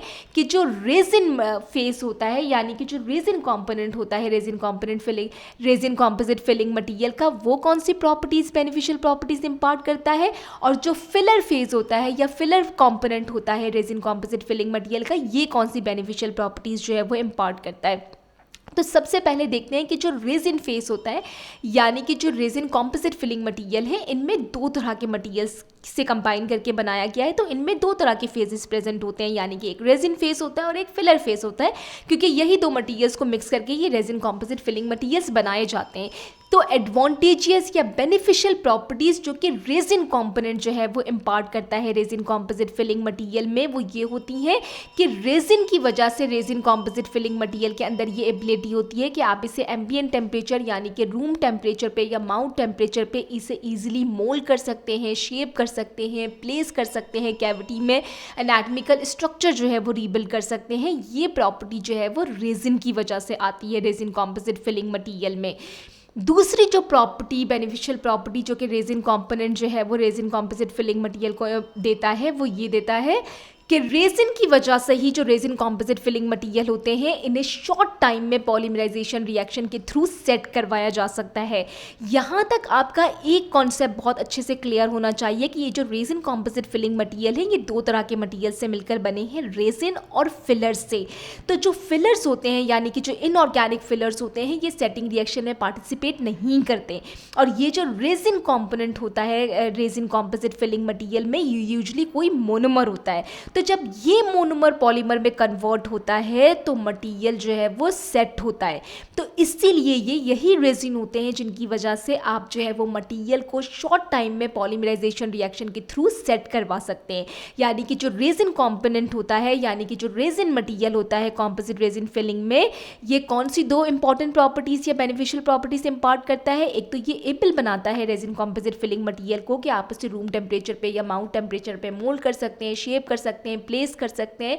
एनाटॉमी को रीबिल्ड कर सकते हैं, कंटूर रीबिल्ड कर सकते हैं। और दूसरा जो ये इंपॉर्टेंट प्रॉपर्टी इंपार्ट करता है वो ये करता है resin component resin composite filling material में कि इस रेजिन की वजह से आप जो रेजिन कॉम्पोजिट फिलिंग मटेरियल है उससे शॉर्ट टाइम में पॉलीमराइजेशन रिएक्शन के थ्रू सेट करवा सकते हैं। और सिर्फ अकेले रेजिन यूज़ करने के क्या डिसएडवांटेज होते हैं वो हमने एक्रेलिक रेजिन फिलिंग मटेरियल्स में देख लिया, क्योंकि एक्रेलिक रेजिन फिलिंग मटेरियल्स में कोई भी फिलर नहीं होते, सिर्फ रेजिन्स प्रेजेंट होते हैं यानी कि मोनोमर प्रेजेंट होते हैं जो कि जब पॉलीमर में कन्वर्ट होते हैं तो मटेरियल सेट हो जाता है। और उसके क्या डिसएडवांटेजेस देखने में आते हैं वो हमने एक्रेलिक रेजिन फिलिंग मटेरियल्स में डिस्कस कर लिया कि डायमेंशनल चेंज बहुत ज़्यादा होता है, यानी कि सेटिंग कॉन्ट्रैक्शन बहुत ज़्यादा होती है, कोएफिशिएंट ऑफ थर्मल एक्सपेंशन बहुत ज़्यादा होती है, बहुत ही इंफीरियर मैकेनिकल प्रॉपर्टीज़ होती हैं। तो इसीलिए रेजिन बेस्ड फिलिंग मटेरियल्स में फिलर्स को, इनऑर्गेनिक फिलर्स को ऐड किया गया था, क्योंकि इनऑर्गेनिक जो फिलर्स होते हैं वो तीन इंपॉर्टेंट प्रॉपर्टीज़ या बेनिफिशियल प्रॉपर्टीज़ जो हैं वो रेजिन कॉम्पोजिट फिलिंग मटेरियल को जो है वो प्रोवाइड करते हैं। और वो तीन इंपॉर्टेंट जो है वो बेनिफिशियल प्रॉपर्टीज़ क्या हैं जो कि filler resin composite filling material को प्रोवाइड करते हैं, वो ये है कि फिलर कौन सी बेनिफिशियल प्रॉपर्टीज़ इंपार्ट करते हैं filling resin composite filling material को। सबसे पहले तो ये जो इनऑर्गेनिक फिलर्स होते हैं ये इंप्रूव करते हैं रेजिन कॉम्पोजिट फिलिंग मटेरियल्स की मैकेनिकल प्रॉपर्टीज़ को, यानी कि आप जितना ज़्यादा फिलर ऐड करते हैं उतनी ज़्यादा उस मटेरियल यानी रेजिन कॉम्पोजिट फिलिंग मटेरियल की रिजिडिटी यानी कि मॉड्यूलस ऑफ इलास्टिसिटी उतनी ज़्यादा होती है, उतनी उसकी स्ट्रेंथ ज़्यादा होती है, उतनी ही उसकी हार्डनेस भी ज़्यादा होती है। और फिलर जो होते हैं वो कोएफिशिएंट ऑफ थर्मल एक्सपेंशन को भी रिड्यूस करते हैं, और यही जो है वो फिलर्स होते हैं जो कि सेटिंग कॉन्ट्रैक्शन यानी कि पॉलीमराइजेशन श्रिंकेज को भी रिड्यूस करते हैं। अगर फिलर को आपने सफिशिएंट कंसंट्रेशन में जो है वो यूज़ किया है, यानी कि अगर आपने रेजिन कॉम्पोजिट फिलिंग मटेरियल जब आप बना रहे थे तो आपने रेजिन और फिलर को जब मिक्स किया है, अगर आपने फिलर की अच्छी खासी कंसंट्रेशन जो है वो यूज़ की है तो उसकी वजह से ये जो सेटिंग कॉन्ट्रैक्शन होती है रेजिन कॉम्पोजिट फिलिंग मटेरियल की वो भी बहुत ज़्यादा रिड्यूस हो जाती है। क्यों रिड्यूस हो जाती है? अभी मैंने आपको बताया रेजिन कंपोनेंट डिस्कस करते हुए कि फिलर सेटिंग रिएक्शन में पार्टिसिपेट नहीं करते। तो जब ये पार्टिसिपेट नहीं करते तो ना ही इनमें कॉन्ट्रैक्शन होती है, ना ही इनमें एक्सपेंशन होती है, ये अपनी डायमेंशन को मेंटेन रखते हैं। सिर्फ जो रेजिन कंपोनेंट होता है, यानी कि रेजिन कंपोनेंट जो कि रेजिन कंपोजिट फिलिंग मटेरियल में प्रेजेंट होता है, ये सेटिंग रिएक्शन में पार्टिसिपेट करता है। और जो रेजिन कंपोनेंट होता है रेजिन कंपोजिट फिलिंग मटेरियल का, वो क्या होता है, वो कोई ना कोई मोनोमर होता है जो कि जब पॉलीमर में कन्वर्ट होता है तो रेजिन कंपोजिट फिलिंग मटेरियल जो है वो सेट होते हैं। अभी जब हम रेजिन को आगे जाके डिटेल में डिस्कस करेंगे तो वहाँ पर ये वाला पॉइंट फिर से आएगा। इसके साथ एक जो बहुत ही इंपॉर्टेंट चीज़ रेजिन कंपोजिट फिलिंग मटेरियल में प्रेजेंट होती है वो है कपलिंग एजेंट। कपलिंग एजेंट हम आगे जाके कॉम्पोजिशन में डिटेल में डिस्कस करेंगे। यहाँ पे आपको ये पता होना चाहिए कि जैसे कि आप यहाँ पे देख सकते हैं कि ये एक रेजिन कंपोजिट फिलिंग मटेरियल जो है वो शो कर रहे हैं। रेजिन कंपोजिट फिलिंग मटेरियल्स क्या है? रेजिन कंपोजिट फिलिंग मटेरियल्स ऐसे फिलिंग मटेरियल्स होते हैं जिन्हें दो तरह के मटेरियल्स से कंबाइन करके बनाया जाता है, फिलर और रेजिन को कंबाइन करके बनाया जाता है। तो यहाँ पे आप देख सकते हैं कि ये जो लाइट कलर है ये शो हो रहा है कि ये रेजिन कंपोनेंट है पूरा, और ये जो डार्क कलर से बीच में पार्टिकल्स शो हो रहे हैं ये फिलर्स के हैं। तो इस तरह का जो है वो कंपोजिट फिलिंग होती है, यानी कि रेजिन कंपोजिट फिलिंग के मोनोमर यानी कि रेजिन कंपोनेंट और फिलर को मिक्स करके जो है वो ये रेजिन कंपोजिट फिलिंग जो है वो बनाई जाती है। और कपलिंग एजेंट क्या किया जाता है कि कपलिंग एजेंट का फंक्शन क्या होता है कि कपलिंग एजेंट अभी आपको डिटेल में नहीं डिस्कस कर रहे हैं, यहाँ पे सिर्फ आपका ये कॉन्सेप्ट क्लियर होना चाहिए कि कपलिंग एजेंट ऐसे मॉलिक्यूल्स होते हैं या ऐसे केमिकल सब्सटेंसेस होते हैं जो कि फिलर्स और रेजिन की आपस में बॉन्डिंग करवाते हैं।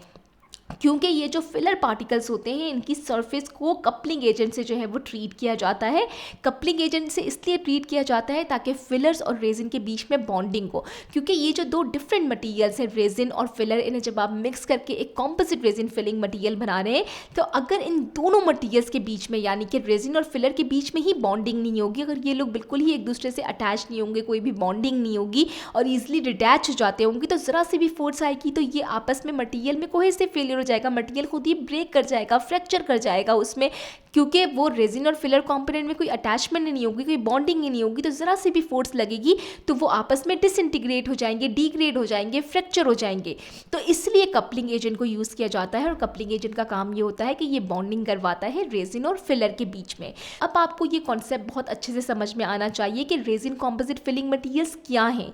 Resin composite filling materials resin based filling materials हैं और पॉलीमर बेस्ड फिलिंग मटीरियल्स हैं। क्यों? क्योंकि इनकी कॉम्पोजिशन में कोई ना कोई रेजिन मोनोमर प्रेजेंट होता है जो कि जब पॉलीमर में कन्वर्ट होता है तो ये मटेरियल जो है वो सेट होते हैं। और ये जो रेजिन कॉम्पोजिट फिलिंग मटेरियल है इन्हें रेजिन कॉम्पोजिट फिलिंग मटेरियल इसलिए कहा जाता है कि ये दो तरह के मटेरियल से मिलकर बनाया जाता है इन्हें, यानी कि जब आप रेजिन को मिक्स करते हैं, ऑर्गेनिक रेजिन को मिक्स करते हैं इनऑर्गेनिक फिलर के साथ, तो जो रिजल्टेंट फिलिंग मटेरियल बनता है उससे रेजिन कॉम्पोजिट फिलिंग मटेरियल कहा जाता है। रेजिन कॉम्पोजिट का मतलब कि रेजिन को आपने मिक्स किया है किसी चीज़ के साथ, और किसके साथ मिक्स किया है? फिलर के साथ मिक्स किया है और रेजिन कॉम्पोजिट फिलिंग मटेरियल बनाया है। तो रेजिन कॉम्पोजिट फिलिंग मटेरियल का फ़ायदा ये होता है कि इस रेजिन कॉम्पोजिट फिलिंग मटेरियल में रेजिन की भी बेनिफिशियल या एडवांटेजेस प्रॉपर्टीज़ जो है वो प्रेजेंट होती हैं, और साथ में इस रेजिन कॉम्पोजिट फिलिंग मटेरियल में फिलर्स की भी एडवांटेजेस प्रॉपर्टीज़ जो है वो प्रेजेंट होती हैं। रेजिन कौन सी एडवांटेजेस प्रॉपर्टीज़ प्रोवाइड करता है कि ये एबल बनाता है कि आप रेजिन कॉम्पोजिट फिलिंग मटेरियल को मोल्ड कर सकते हैं, शेप कर सकते हैं रूम टेम्परेचर पे, माउंट टेम्परेचर पे, एम्बिएंट टेम्परेचर पे। और दूसरी जो ये प्रॉपर्टी इम्पार्ट करता है रेजिन कंपोनेंट वो ये कि आप मटेरियल को शॉर्ट टाइम में जो है वो पॉलीमराइजेशन रिएक्शन के थ्रू सेट करवा सकते हैं। और रेजिन के जो डिसएडवांटेजेस थे कि इसकी high coefficient of thermal expansion होती है, इन्फीरियर मैकेनिकल प्रॉपर्टीज़ होती हैं,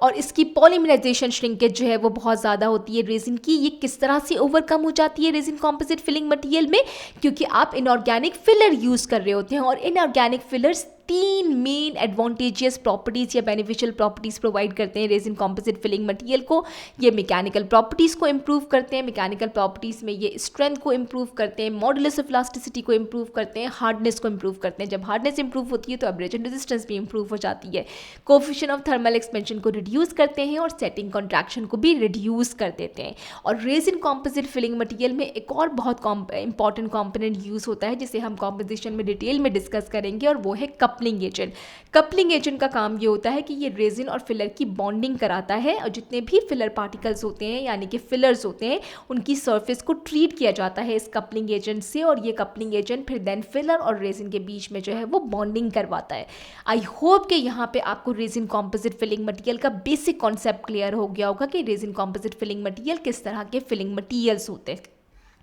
मेकेप में ये बहुत ही अच्छा एक ग्राफ शो किया हुआ है जिसमें उन्होंने बताया है कि जैसे जैसे फिलर की कंसंट्रेशन इंक्रीज करते हैं, ये जो 3 प्रॉपर्टीज़ होती हैं रेजिन कॉम्पोजिट फिलिंग मटेरियल की, ये भी बिल्कुल लीनियरली यानी कि लीनियर प्रोपोर्शनल रिलेशनशिप में होती हैं फिलर कंटेंट के। वो किस तरह से कि जैसे जैसे आप फिलर का कंटेंट इंक्रीज कर रहे होते हैं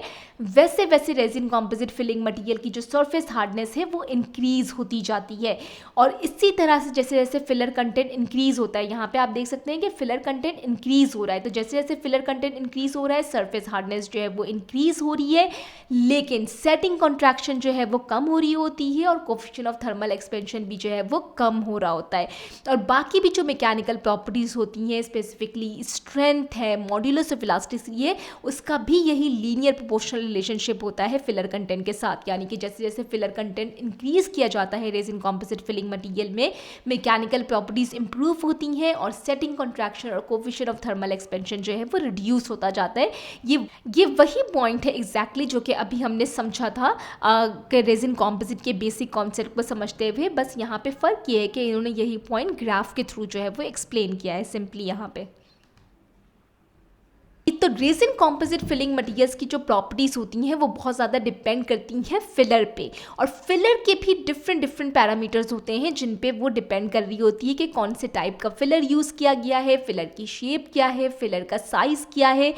कितनी अमाउंट फिलर की इनकॉर्पोरेट की गई है रेजिन कॉम्पोजिट फिलिंग मटेरियल पे, और फिलर और रेजिन के बीच में कपलिंग कैसी है, यानी कि जो कपलिंग एजेंट यूज़ किया गया है फिलर और रेजिन के बीच में बॉन्डिंग करवाने के लिए वो कितना ज़्यादा अच्छे से जो है वो बॉन्ड करवा रहा है फिलर और रेजिन को। इस पर भी जो है वो बहुत ज़्यादा डिपेंड करती है रेजिन कॉम्पोजिट फिलिंग मटेरियल की प्रॉपर्टीज़। यानी कि जो रेजिन कॉम्पोजिट फिलिंग मटेरियल की प्रॉपर्टीज़ हैं वो फिलर पे बहुत ज़्यादा डिपेंड करती हैं कि फिलर जो है वो किस तरह का है, यानी कि क्या टाइप है फिलर की, क्या शेप है, क्या साइज है, कितने अमाउंट में फिलर ऐड किया गया है, और जो फिलर और रेजिन के बीच में कपलिंग है या बॉन्डिंग है या एडिशन है वो किस तरह की है। तो इस पे जो है वो बहुत ज़्यादा डिपेंड करती है रेजिन कॉम्पोजिट फिलिंग मटेरियल की प्रॉपर्टीज़।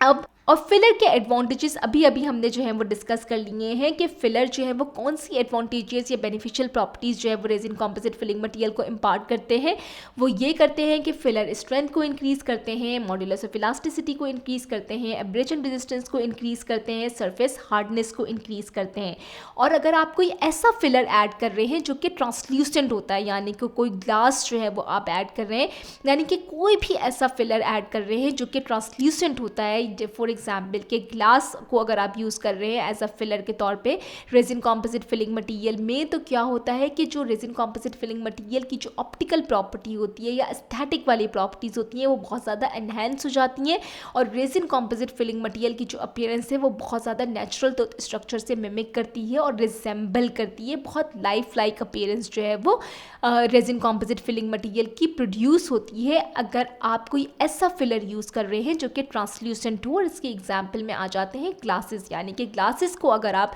यूज़ करते हैं as a filler in composite resin filling material तो ये ऑप्टिकल प्रॉपर्टीज़ को बहुत ज़्यादा इन्हांस कर देते हैं कॉम्पोजिट रेजिन फिलिंग मटेरियल की, जिसकी वजह से कॉम्पोजिट रेजिन फिलिंग मटेरियल बहुत ज़्यादा रिजेंबल करता है नेचुरल तो स्ट्रक्चर से, बहुत ज़्यादा अच्छी और लाइफ लाइक अपीयरेंस आती है रेजिन कॉम्पोजिट फिलिंग मटेरियल की। अब हम समझने वाले हैं classification and composition of resin composite filling material, यानी कि इस सेक्शन में हम कॉम्पोजिशन और classification of resin composite filling material को साथ साथ कवर करेंगे। तो सबसे पहले हम यहाँ पे दोबारा से अपना ये कॉन्सेप्ट रिवाइज करेंगे कि जितने भी dental composite resin filling materials हैं, यानी कि जो भी रेजिन कॉम्पोजिट फिलिंग मटेरियल हैं, ये किन दो मटेरियल से मिलकर बनाए जाते हैं। रेजिन और इनऑर्गेनिक फिलर को जब मिक्स करते हैं, कंबाइन करते हैं, ब्लेंड करते हैं, तो जो रिजल्टेंट फिलिंग मटेरियल आता है उससे डेंटल रेजिन कॉम्पोजिट कहा जाता है या रेजिन कॉम्पोजिट फिलिंग मटेरियल कहा जाता है। तो यानी कि रेजिन कॉम्पोजिट फिलिंग मटेरियल में जो दो कंपोनेंट सबसे इंपॉर्टेंट कंपोनेंट्स प्रेजेंट होते हैं, अगर इसकी कॉम्पोजिशन की बात की जाए तो इसमें रेजिन और फिलर्स प्रेजेंट होते हैं, क्योंकि रेजिन और फिलर्स को कंबाइन करके या मिक्स करके ही ये dental resin composite filling material बनाए जाते हैं। तो अगर dental resin composite filling material की कॉम्पोजिशन की बात करते हैं तो इसमें दो तरह के कंपोनेंट्स जो हैं वो रेजिन कॉम्पोजिट फिलिंग मटेरियल में प्रेजेंट होते हैं, एक है रेजिन और दूसरा है इनऑर्गेनिक फिलर। अब हम सबसे पहले डिस्कस करते हैं रेजिन कंपोनेंट को, यानी कि dental resin composite filling material में दो तरह के कंपोनेंट्स प्रेजेंट होते हैं, रेजिन और फिलर्स। सबसे पहले हम डिस्कस करते हैं रेजिन्स को। रेजिन्स का मैंने आपको पहले भी बताया है कि ये जो रेजिन कंपोजिट फिलिंग मटेरियल है और एक्रेलिक रेजिन फिलिंग मटेरियल है, इन्हें रेजिन बेस्ड फिलिंग मटेरियल इसीलिए ही कहा जाता था क्योंकि इनकी कॉम्पोजिशन में कोई ना कोई रेजिन मोनोमर प्रेजेंट होता है, और जब यही मोनोमर पॉलीमर में कन्वर्ट होता है तो मटेरियल सेट होता है।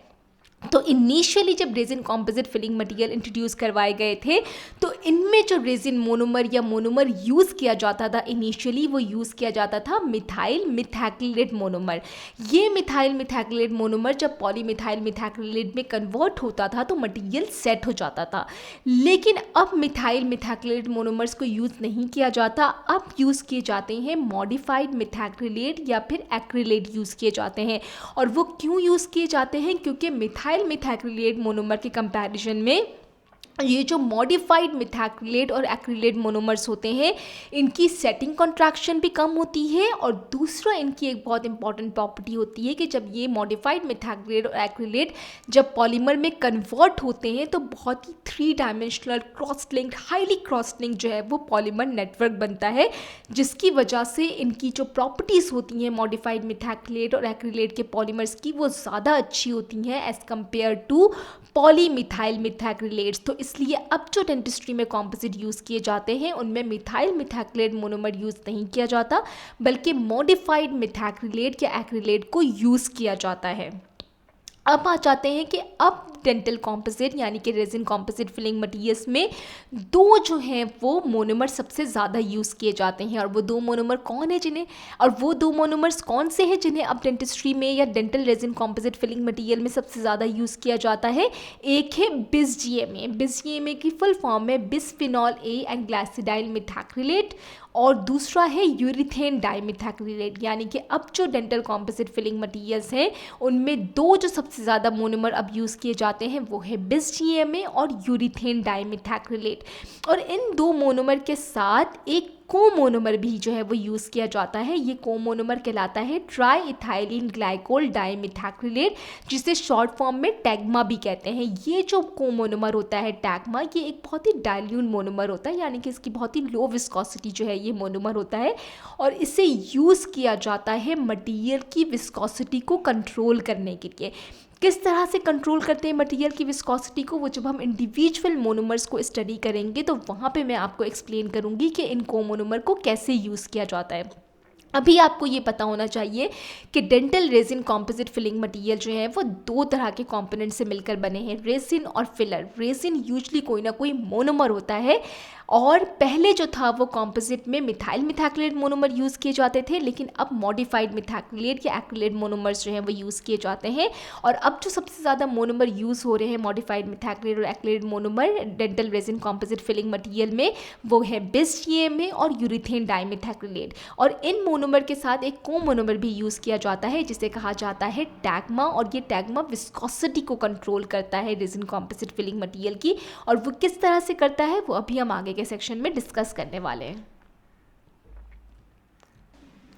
इंडिविजुअल मोनोमर्स को डिटेल में डिस्कस करने से पहले यहाँ पे तीनों मोनोमर और कोमोनोमर जो कि अब रेजिन कॉम्पोजिट फिलिंग मटेरियल में यूज़ किए जाते हैं और जो कि सेटिंग रिएक्शन में पार्टिसिपेट करते हैं, बिस-जीएमए है, यूरिथेन डाइमिथैक्रिलेट है, टैग्मा है, इन तीनों का केमिकल स्ट्रक्चर शो हो रहा है। और यहाँ पे आप ये देख सकते हैं कि ये तीनों जो हैं वो फिगर ए जो है वो शो कर रही है बिस-जीएमए का केमिकल स्ट्रक्चर, फिगर बी जो है वो शो कर रही है यूरिथेन डाइमिथैक्रिलेट का केमिकल स्ट्रक्चर, और फिगर सी शो कर रही है कोमोनोमर यानी टैग्मा का जो है वो केमिकल स्ट्रक्चर। तो ये जितने भी मोनोमर और कोमोनोमर हैं जो कि अब रेजिन कॉम्पोजिट फिलिंग मटेरियल में यूज़ किए जाते हैं, ये डाइफंक्शनल मिथैक्रिलेट्स होते हैं। डाइफंक्शनल मिथैक्रिलेट्स किस तरह के जो है वो मोनोमर्स को कहा जाता है? ऐसे मोनोमर या कोमोनोमर को कहा जाता है डाइफंक्शनल मिथैक्रिलेट्स जिनके दोनों एंड पे फंक्शनल मिथैक्रिलेट ग्रुप जो है वो प्रेजेंट होता है। आप यहाँ पे देख सकते हैं कि बिस-जीएमए के दोनों एंड पे फंक्शनल मिथैक्रिलेट ग्रुप ग्रुप जो है वो प्रेजेंट होता है।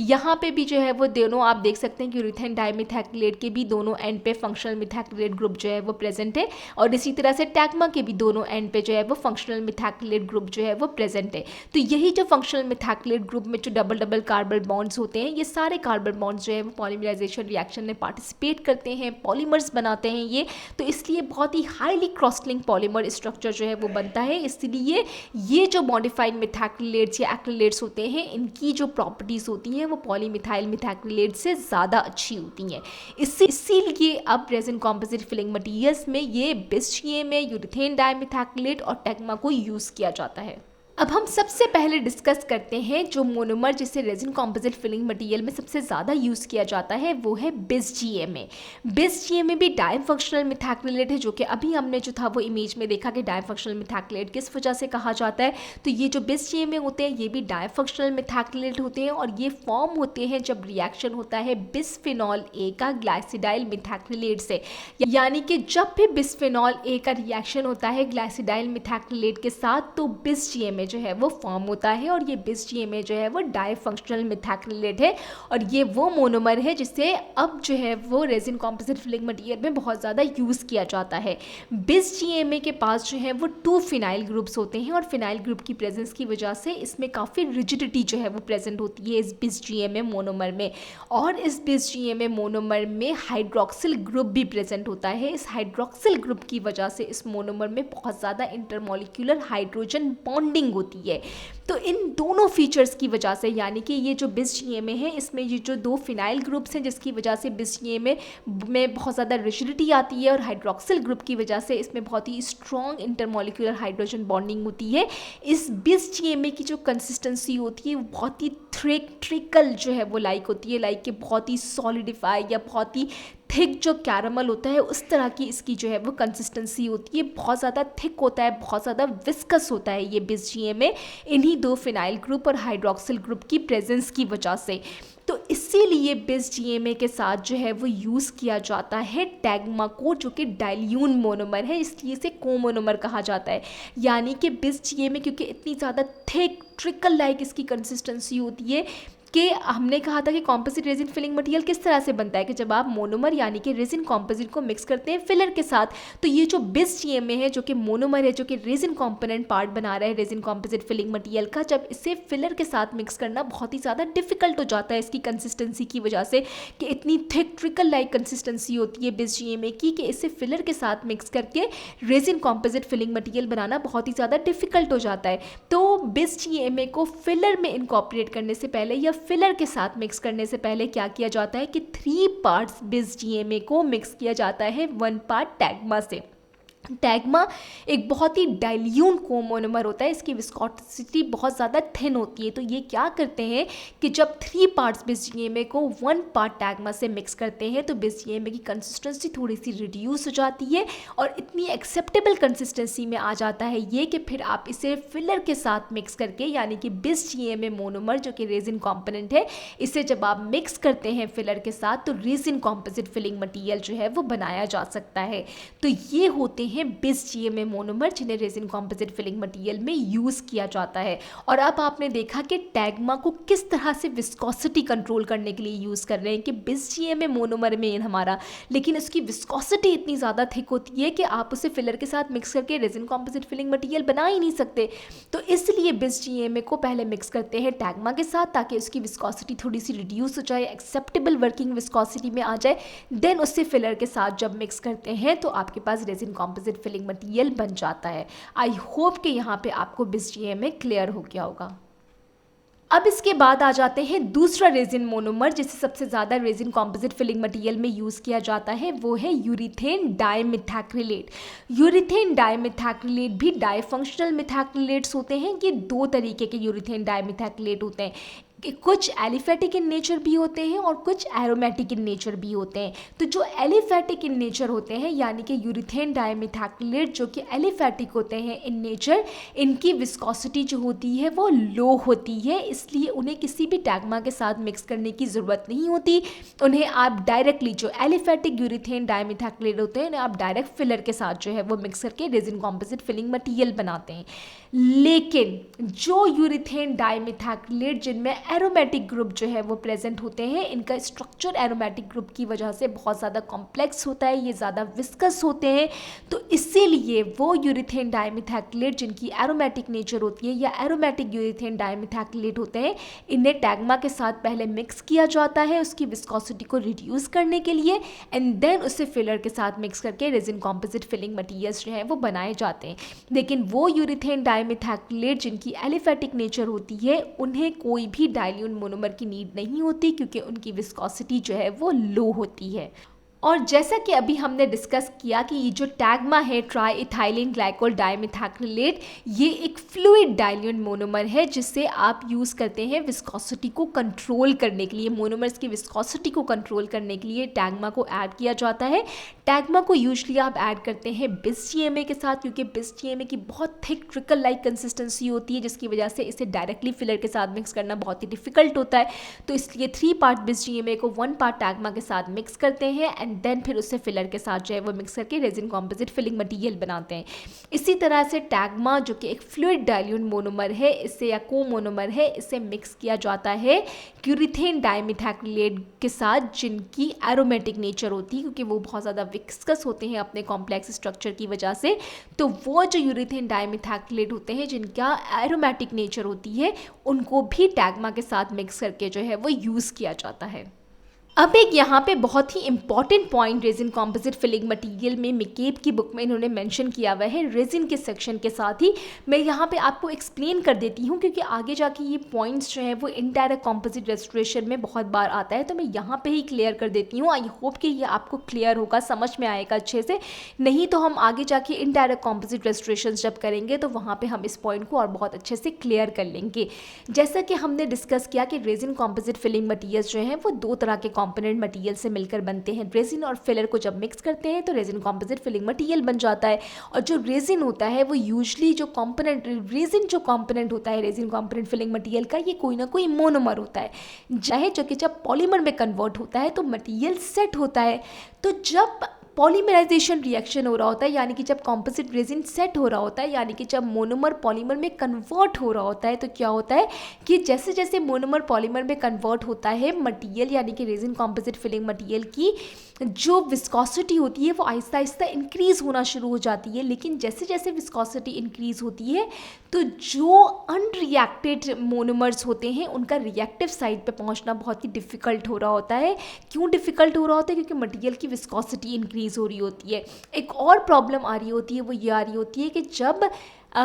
पॉलीमराइजेशन रिएक्शन होता है तो हीट जनरेट होती है। तो हीट जब जनरेट हो रही होती है तो क्या होता है कि ये जो मिथाइल मिथाइलेट मोनोमर्स होते हैं या ये जो मोनोमर्स होते हैं, इनमें मोबिलिटी ज़्यादा होती है, ज़्यादा तेज़ी से रिएक्टिव साइड में पहुंच रहे होते हैं। लेकिन जैसे जैसे मटेरियल की विस्कोसिटी इंक्रीज़ होती है, कम से कम मोनोमर रिएक्टिव साइड पे पहुंच रहे होते हैं, कम मोनोमर पॉलीमर में कन्वर्ट हो रहे होते हैं, तो ये जो हीट जो जनरेट होती है वो भी कम होना शुरू हो जाती है। और जैसे ही जो रेजिन कॉम्पोजिट्स होते हैं इनका टेम्परेचर जो है वो रूम टेम्परेचर पे आ जाता है या माउंट टेम्परेचर के इक्वल आ जाता है, रूम टेम्परेचर पे आ जाता है, एम्बिएंट टेम्परेचर पे आ जाते हैं, तो बिल्कुल ही जो ये अनरिएक्टेड मोनोमर होते हैं इनकी मोबिलिटी स्टॉप हो जाती है। और जब ये रिएक्टिव साइड पे ये मोनोमर नहीं पहुंच पाते तो मोनोमर पॉलीमर में नहीं कन्वर्ट होते और पॉलीमराइजेशन रिएक्शन जो है वो स्टॉप हो जाता है। तो ये मेक श्योर करने के लिए कि ज़्यादा से ज़्यादा मोनोमर पॉलीमर में कन्वर्ट हों, क्योंकि हमने पॉलीमर में ये वाली चीज़ डिस्कस की थी कि पॉलीमर में सबसे अच्छी प्रॉपर्टी कब देखने में आएगी, जब ज़्यादा से ज़्यादा मोनोमर पॉलीमर में कन्वर्ट हो जाएंगे। तो ये कॉम्पोजिट फिलिंग मटेरियल में या रेजिन कॉम्पोजिट्स में ये मेक श्योर करने के लिए कि ज़्यादा से ज़्यादा मोनोमर पॉलीमर में कन्वर्ट हो जाएं, एक मेथड ये किया जाता है या एक ट्रिक ये की जाती है कि जब इनिशियल सेटिंग हो जाती है, ये मेक श्योर करने के लिए जो रेसिडुअल मोनोमर है वो भी पॉलीमर में कन्वर्ट हो जाए, रेजिन कॉम्पोजिट को हीट किया जाता है above the glass transition temperature. ये ग्लास ट्रांजिशन टेम्परेचर वाला कॉन्सेप्ट ये सब हम सिंथेटिक पॉलीमर्स में कर चुके हैं। तो अगर आपके वहाँ से कॉन्सेप्ट क्लियर नहीं होंगे तो आपको यहाँ पे भी बहुत से फैक्ट्स या बहुत सी चीज़ें जो मैं एक्सप्लेन कर रही हूँ वो नहीं समझ में आ रही होंगी। तो इसीलिए ये जो रेजिन कॉम्पोजिट फिलिंग मटीरियल्स हैं ये पॉलीमर बेस्ड फिलिंग मटीरियल्स हैं। इन्हें समझने से पहले आप सिंथेटिक पॉलीमर का लेक्चर जो है वो ज़रूर सुने। तो एक जो मेथड जो है वो ये किया जाता है रेजिन कॉम्पोजिट्स के साथ कि ये मेक श्योर करने के लिए कि ज़्यादा से ज़्यादा मोनोमर पॉलीमर में कन्वर्ट हो जाए, आप रेजिन कॉम्पोजिट को इनिशियल सेटिंग के बाद हीट करते हैं। कितना हीट करते हैं? Above the glass transition temperature. उसके मेल्टिंग टेम्परेचर पे लेके नहीं जाना, above the glass transition temperature को। ये ग्लास ट्रांजिशन टेम्परेचर से अबव क्या होता है कि रेजिन कॉम्पोजिट एक पॉलीमर होते हैं, तो above the glass transition temperature ये थोड़े से सॉफ्ट हो जाते हैं, इनके मॉलिक्यूल्स में मोबिलिटी आ जाती है। तो जो रेसिडुअल मिथाइल मिथैक्लेट होते हैं वो मूव करके जा सकते हैं उस साइड पे या उस रिएक्शन साइड पे जहाँ पे मोनोमर पॉलीमर में कन्वर्ट हो रहे हैं, और जो रिमेनिंग या रेसिडुअल जो मोनोमर है फिर वो पॉलीमर में कन्वर्ट हो जाते हैं। लेकिन ये वाला जो मेथड है जिसमें आप मटेरियल को अलग से हीट करके दोबारा से जो है वो मोनोमर को मोबिलाइज करते हैं और ज़्यादा मोनोमर को पॉलीमर में कन्वर्ट कराते हैं, ये आप कॉम्पोजिट रेजिन को जब as a direct filling material use कर रहे होते हैं तब ऐसा पॉसिबल नहीं होता कि आप ओरल कैविटी में इतनी हीट प्रोवाइड करें कि वो मटेरियल हीट अप हो जाए और उसमें दोबारा से मोबिलिटी आए उसके मोनोमर्स में, क्योंकि पल्पल डैमेज के चांसेस जो हैं वो बढ़ जाते हैं, इंक्रीज़ हो जाते हैं। ये वाली जो टेक्निक है वो यूज़ की जाती है जब आप कॉम्पोजिट रेजिन को यूज़ करते हैं इनडायरेक्ट रेस्टोरेशन बनाने के लिए, यानी कि जब आप कॉम्पोजिट रेजिन से रेस्टोरेशन बना रहे होते हैं लेबॉर्ट्री में, इनडायरेक्ट लेबॉर्ट्री में बना रहे होते हैं इनडायरेक्ट मेथड के थ्रू, यानी कि इनलेज बना रहे होते हैं, ऑनलेज बना रहे होते हैं, तब ये मेथड यूज़ किया जाता है कि जब इनिशियली आप इनले या ऑनले बना लेते हैं, वो अपेरेंटली सेट लगता है, तो आप उसे दोबारा से हीट करते हैं above the glass transition temperature, ताकि जो भी अनरिएक्टेड मोनोमर्स रह गए हैं वो दोबारा से मोबिलाइज हो जाए, रिएक्शन साइट पे जाए और ज़्यादा से ज़्यादा मोनोमर पॉलीमर में कन्वर्ट हो जाए। आई होप कि मैं आपको ये बहुत ही मुश्किल पॉइंट यहाँ पे एक्सप्लेन कर सकी हूँ, क्योंकि ये वाला पॉइंट जो है वो कॉम्पोजिट रेजिन फिलिंग मटेरियल का जहाँ पे इन्होंने रेजिन्स को एक्सप्लेन किया है उसी के एंड में ये वाला पॉइंट जो है वो मेके बुक में एक्सप्लेन किया हुआ है, जो कि स्टूडेंट्स को बहुत ज़्यादा कंफ्यूज करता है। तो अगर आपको ये समझ में आ जाता है तो बहुत अच्छी बात है, वरना आप चाहें तो ये स्किप भी कर सकते हैं।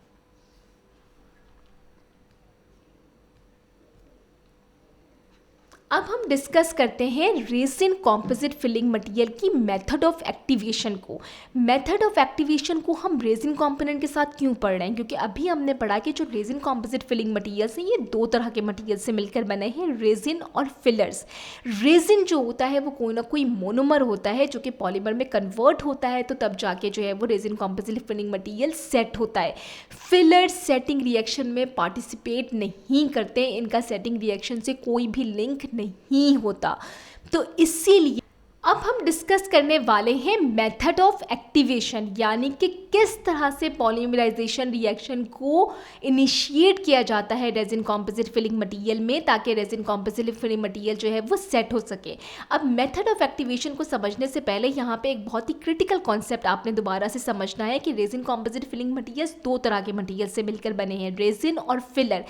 रेजिन जो है वो कोई ना कोई रेजिन मोनोमर होता है जो कि जब पॉलीमर में कन्वर्ट होता है तो material resin composite filling material set होता है। यानी कि जो दो मटेरियल्स हैं जिनसे मिलकर रेजिन कॉम्पोजिट फिलिंग मटेरियल बना है, रेजिन और फिलर, उनमें से फिलर सेटिंग रिएक्शन में पार्टिसिपेट नहीं करते, ये रेजिन ही होते हैं, यानी कि ये रेजिन मोनोमर्स ही होते हैं जो कि जब पॉलीमर में कन्वर्ट होते हैं तो रेजिन जो कॉम्पोजिट फिलिंग मटेरियल है वो सेट होता है। तो ये जो रेजिन मोनोमर पॉलीमर में कन्वर्ट होते हैं वो किसके थ्रू होते हैं? पॉलीमराइजेशन रिएक्शन के थ्रू जो है वो कन्वर्ट होते हैं। और पॉलीमराइजेशन रिएक्शन में ऐसे नहीं होता कि मोनोमर जो है वो खुद ही आपस में ज्वाइन होना शुरू हो जाए और पॉलीमर में कन्वर्ट हो जाए। हमने सिंथेटिक पॉलीमर्स में डिटेल में पढ़ा था कि किस तरह से जो है वो एक्टिवेटर्स यूज़ किए जाते हैं। इन एक्टिवेटर्स का काम ये होता है कि ये इनिशिएटर पे एक्ट करते हैं जो कि फ्री रेडिकल प्रोड्यूस करवाते हैं। वो फ्री रेडिकल्स फिर मोनोमर्स से रिएक्ट करते हैं एंड देन मोनोमर्स आपस में ज्वाइन होकर पॉलीमर्स बनाते हैं। तो ये जो रेजिन कॉम्पोजिट फिलिंग मटेरियल है इनमें भी जो सेटिंग रिएक्शन होता है, यानी कि जो पॉलीमराइजेशन का रिएक्शन होता है, उससे एक्टिवेट करवाया जाता है दो तरीकों से।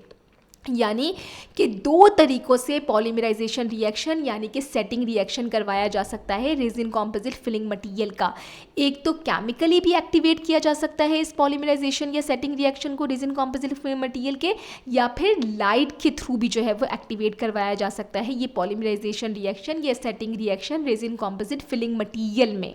तो जो केमिकली एक्टिवेटेड कॉम्पोजिट रेजिन होते हैं, केमिकली एक्टिवेटेड कॉम्पोजिट रेजिन का मतलब क्या है कि इसमें जो कॉम्पोजिट रेजिन फिलिंग मटेरियल है इनमें जो पॉलीमराइजेशन रिएक्शन होगा वो केमिकल एक्टिवेटर की वजह से होगा, केमिकल रिएक्शन की वजह से होगा। यानी कि इसमें केमिकल एक्टिवेटर जब इनिशिएटर पे एक्ट करेगा तो फ्री रेडिकल्स प्रोड्यूस होंगे, फ्री रेडिकल्स मोनोमर के साथ रिएक्ट करेंगे और पॉलीमराइजेशन रिएक्शन जो है वो स्टार्ट होगा। तो जो केमिकली एक्टिवेटेड कॉम्पोजिट रेजिन होते हैं ये हमेशा दो कॉम्पोनेंट की फॉर्म में आते हैं। एक कंपोनेंट में इनिशिएटर प्रेजेंट होता है और दूसरे कंपोनेंट में एक्टिवेटर प्रेजेंट होता है। जब इन डिफरेंट कंपोनेंट्स को मिक्स करते हैं आपस में तो फिर पॉलीमराइजेशन रिएक्शन जो है वो स्टार्ट होता है। यानी कि ये जो सेटिंग रिएक्शन होती है कॉम्पोजिट रेजिन फिलिंग मटेरियल की वो होती है पॉलीमराइजेशन रिएक्शन। और पॉलीमराइजेशन रिएक्शन को एक्टिवेट करवाने का जो दो मेथड है जो कि कॉम्पोजिट रेजिन फिलिंग मटेरियल में यूज़ किया जाता है, या तो केमिकली एक्टिवेटेड करवाई जाती है पॉलीमराइजेशन रिएक्शन या फिर light activated. Light activated polymerization reaction किस तरह से होती है कॉम्पोजिट रेजिन फिलिंग मटेरियल में कि जब आप कॉम्पोजिट रेजिन फिलिंग मटेरियल में ऐसे इनिशिएटर्स यूज़ करते हैं जो कि लाइट सेंसिटिव होते हैं, तो जब स्पेसिफिक लाइट से उन इनिशिएटर्स को एक्सपोज करते हैं तो वो इनिशिएटर्स फ्री रेडिकल्स प्रोड्यूस करते हैं, फ्री रेडिकल्स मोनोमर के साथ रिएक्ट करते हैं और मोनोमर्स जो है वो फिर पॉलीमर्स में कन्वर्ट होते हैं।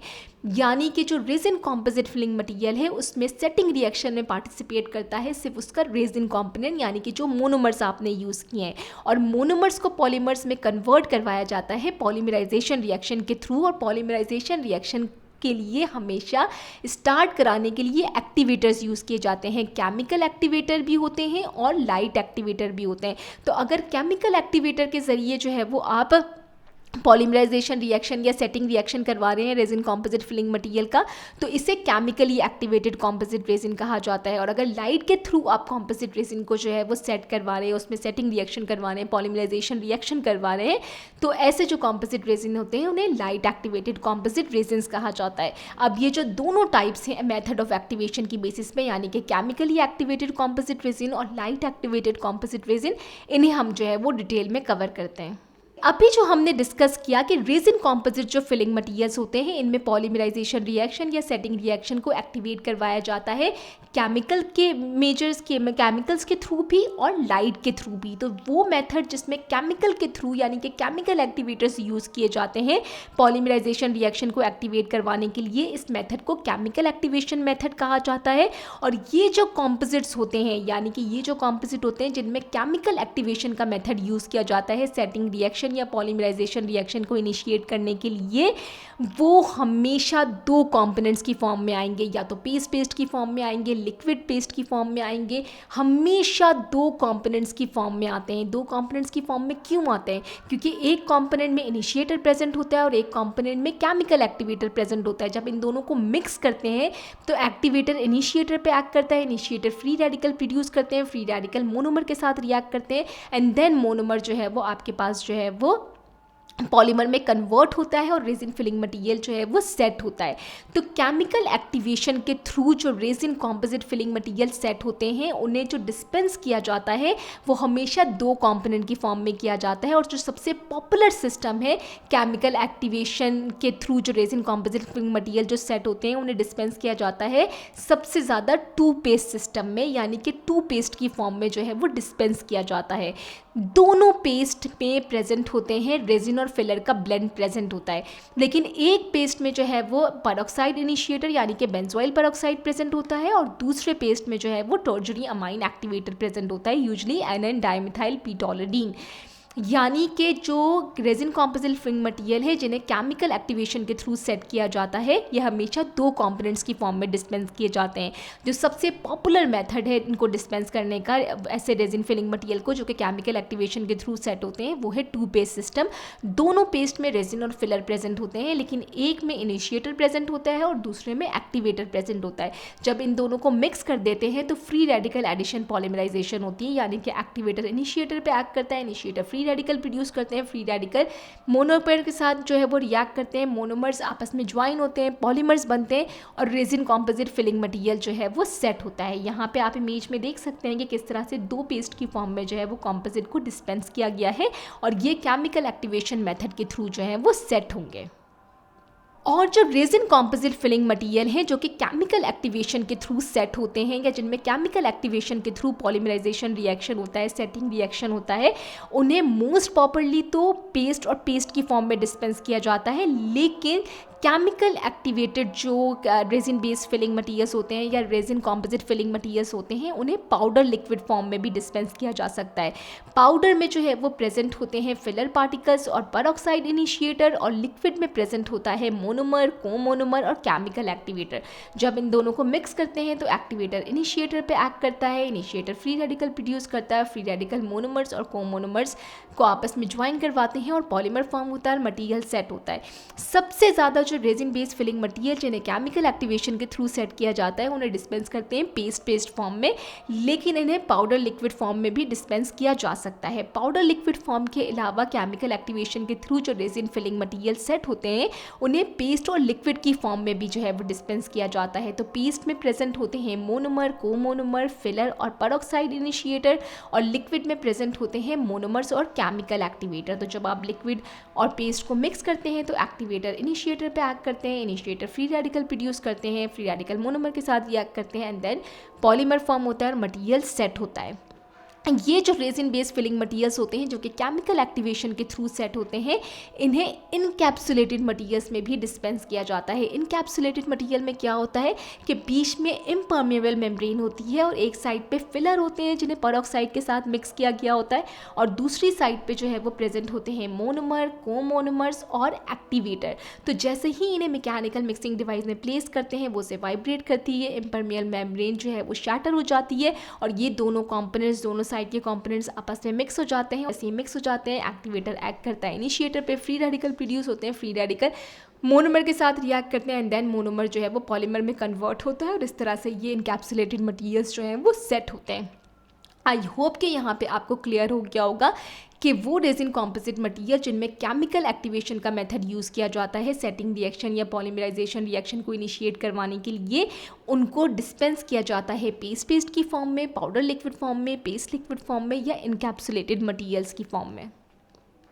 इसके बाद आ जाते हैं लाइट एक्टिवेटेड या लाइट एक्टिवेशन, यानी कि वो रेजिन कॉम्पोजिट फिलिंग मटेरियल जिनमें पॉलीमराइजेशन रिएक्शन या सेटिंग रिएक्शन को इनिशिएट किया जाता है लाइट के थ्रू, यानी लाइट के थ्रू जो सेट करवाए जाते हैं रेजिन कॉम्पोजिट फिलिंग मटेरियल उन्हें light activated composite resin filling material भी कहा जाता है। तो ये जितने भी मटेरियल्स होते हैं यानी कि रेजिन कॉम्पोजिट फिलिंग मटेरियल्स जिन्हें लाइट के थ्रू सेट करवाया जाता है, ये हमेशा सिंगल पेस्ट की फॉर्म में आते हैं क्योंकि इनमें कोई भी एक्टिवेटर क्या होता है, लाइट होता है। तो जब आप लाइट से एक्सपोज करेंगे तो ये मटेरियल जो है वो सेट होते हैं, तो इसीलिए ये हमेशा सिंगल पेस्ट की फॉर्म में आते हैं। उस सिंगल पेस्ट में मोनोमर भी प्रेजेंट होता है, कोमोनोमर भी प्रेजेंट होता है, फिलर प्रेजेंट होता है और इनिशिएटर प्रेजेंट होता है। और इनिशिएटर पे ही डिपेंड करता है कि आपने कौन सा इनिशिएटर यूज़ किया, उसी की बेस पे आप लाइट को डिसाइड करते हैं। जिस लाइट का सेंसिटिव आपने इनिशिएटर यूज़ किया है उसी लाइट से आपने उस मटेरियल को एक्सपोज करना होता है। जब आप उस लाइट से एक्सपोज करते हैं तो वो इनिशिएटर फ्री रेडिकल प्रोड्यूस करता है, वो फ्री रेडिकल मोनोमर के साथ रिएक्ट करके पॉलीमराइजेशन रिएक्शन स्टार्ट करवाते हैं।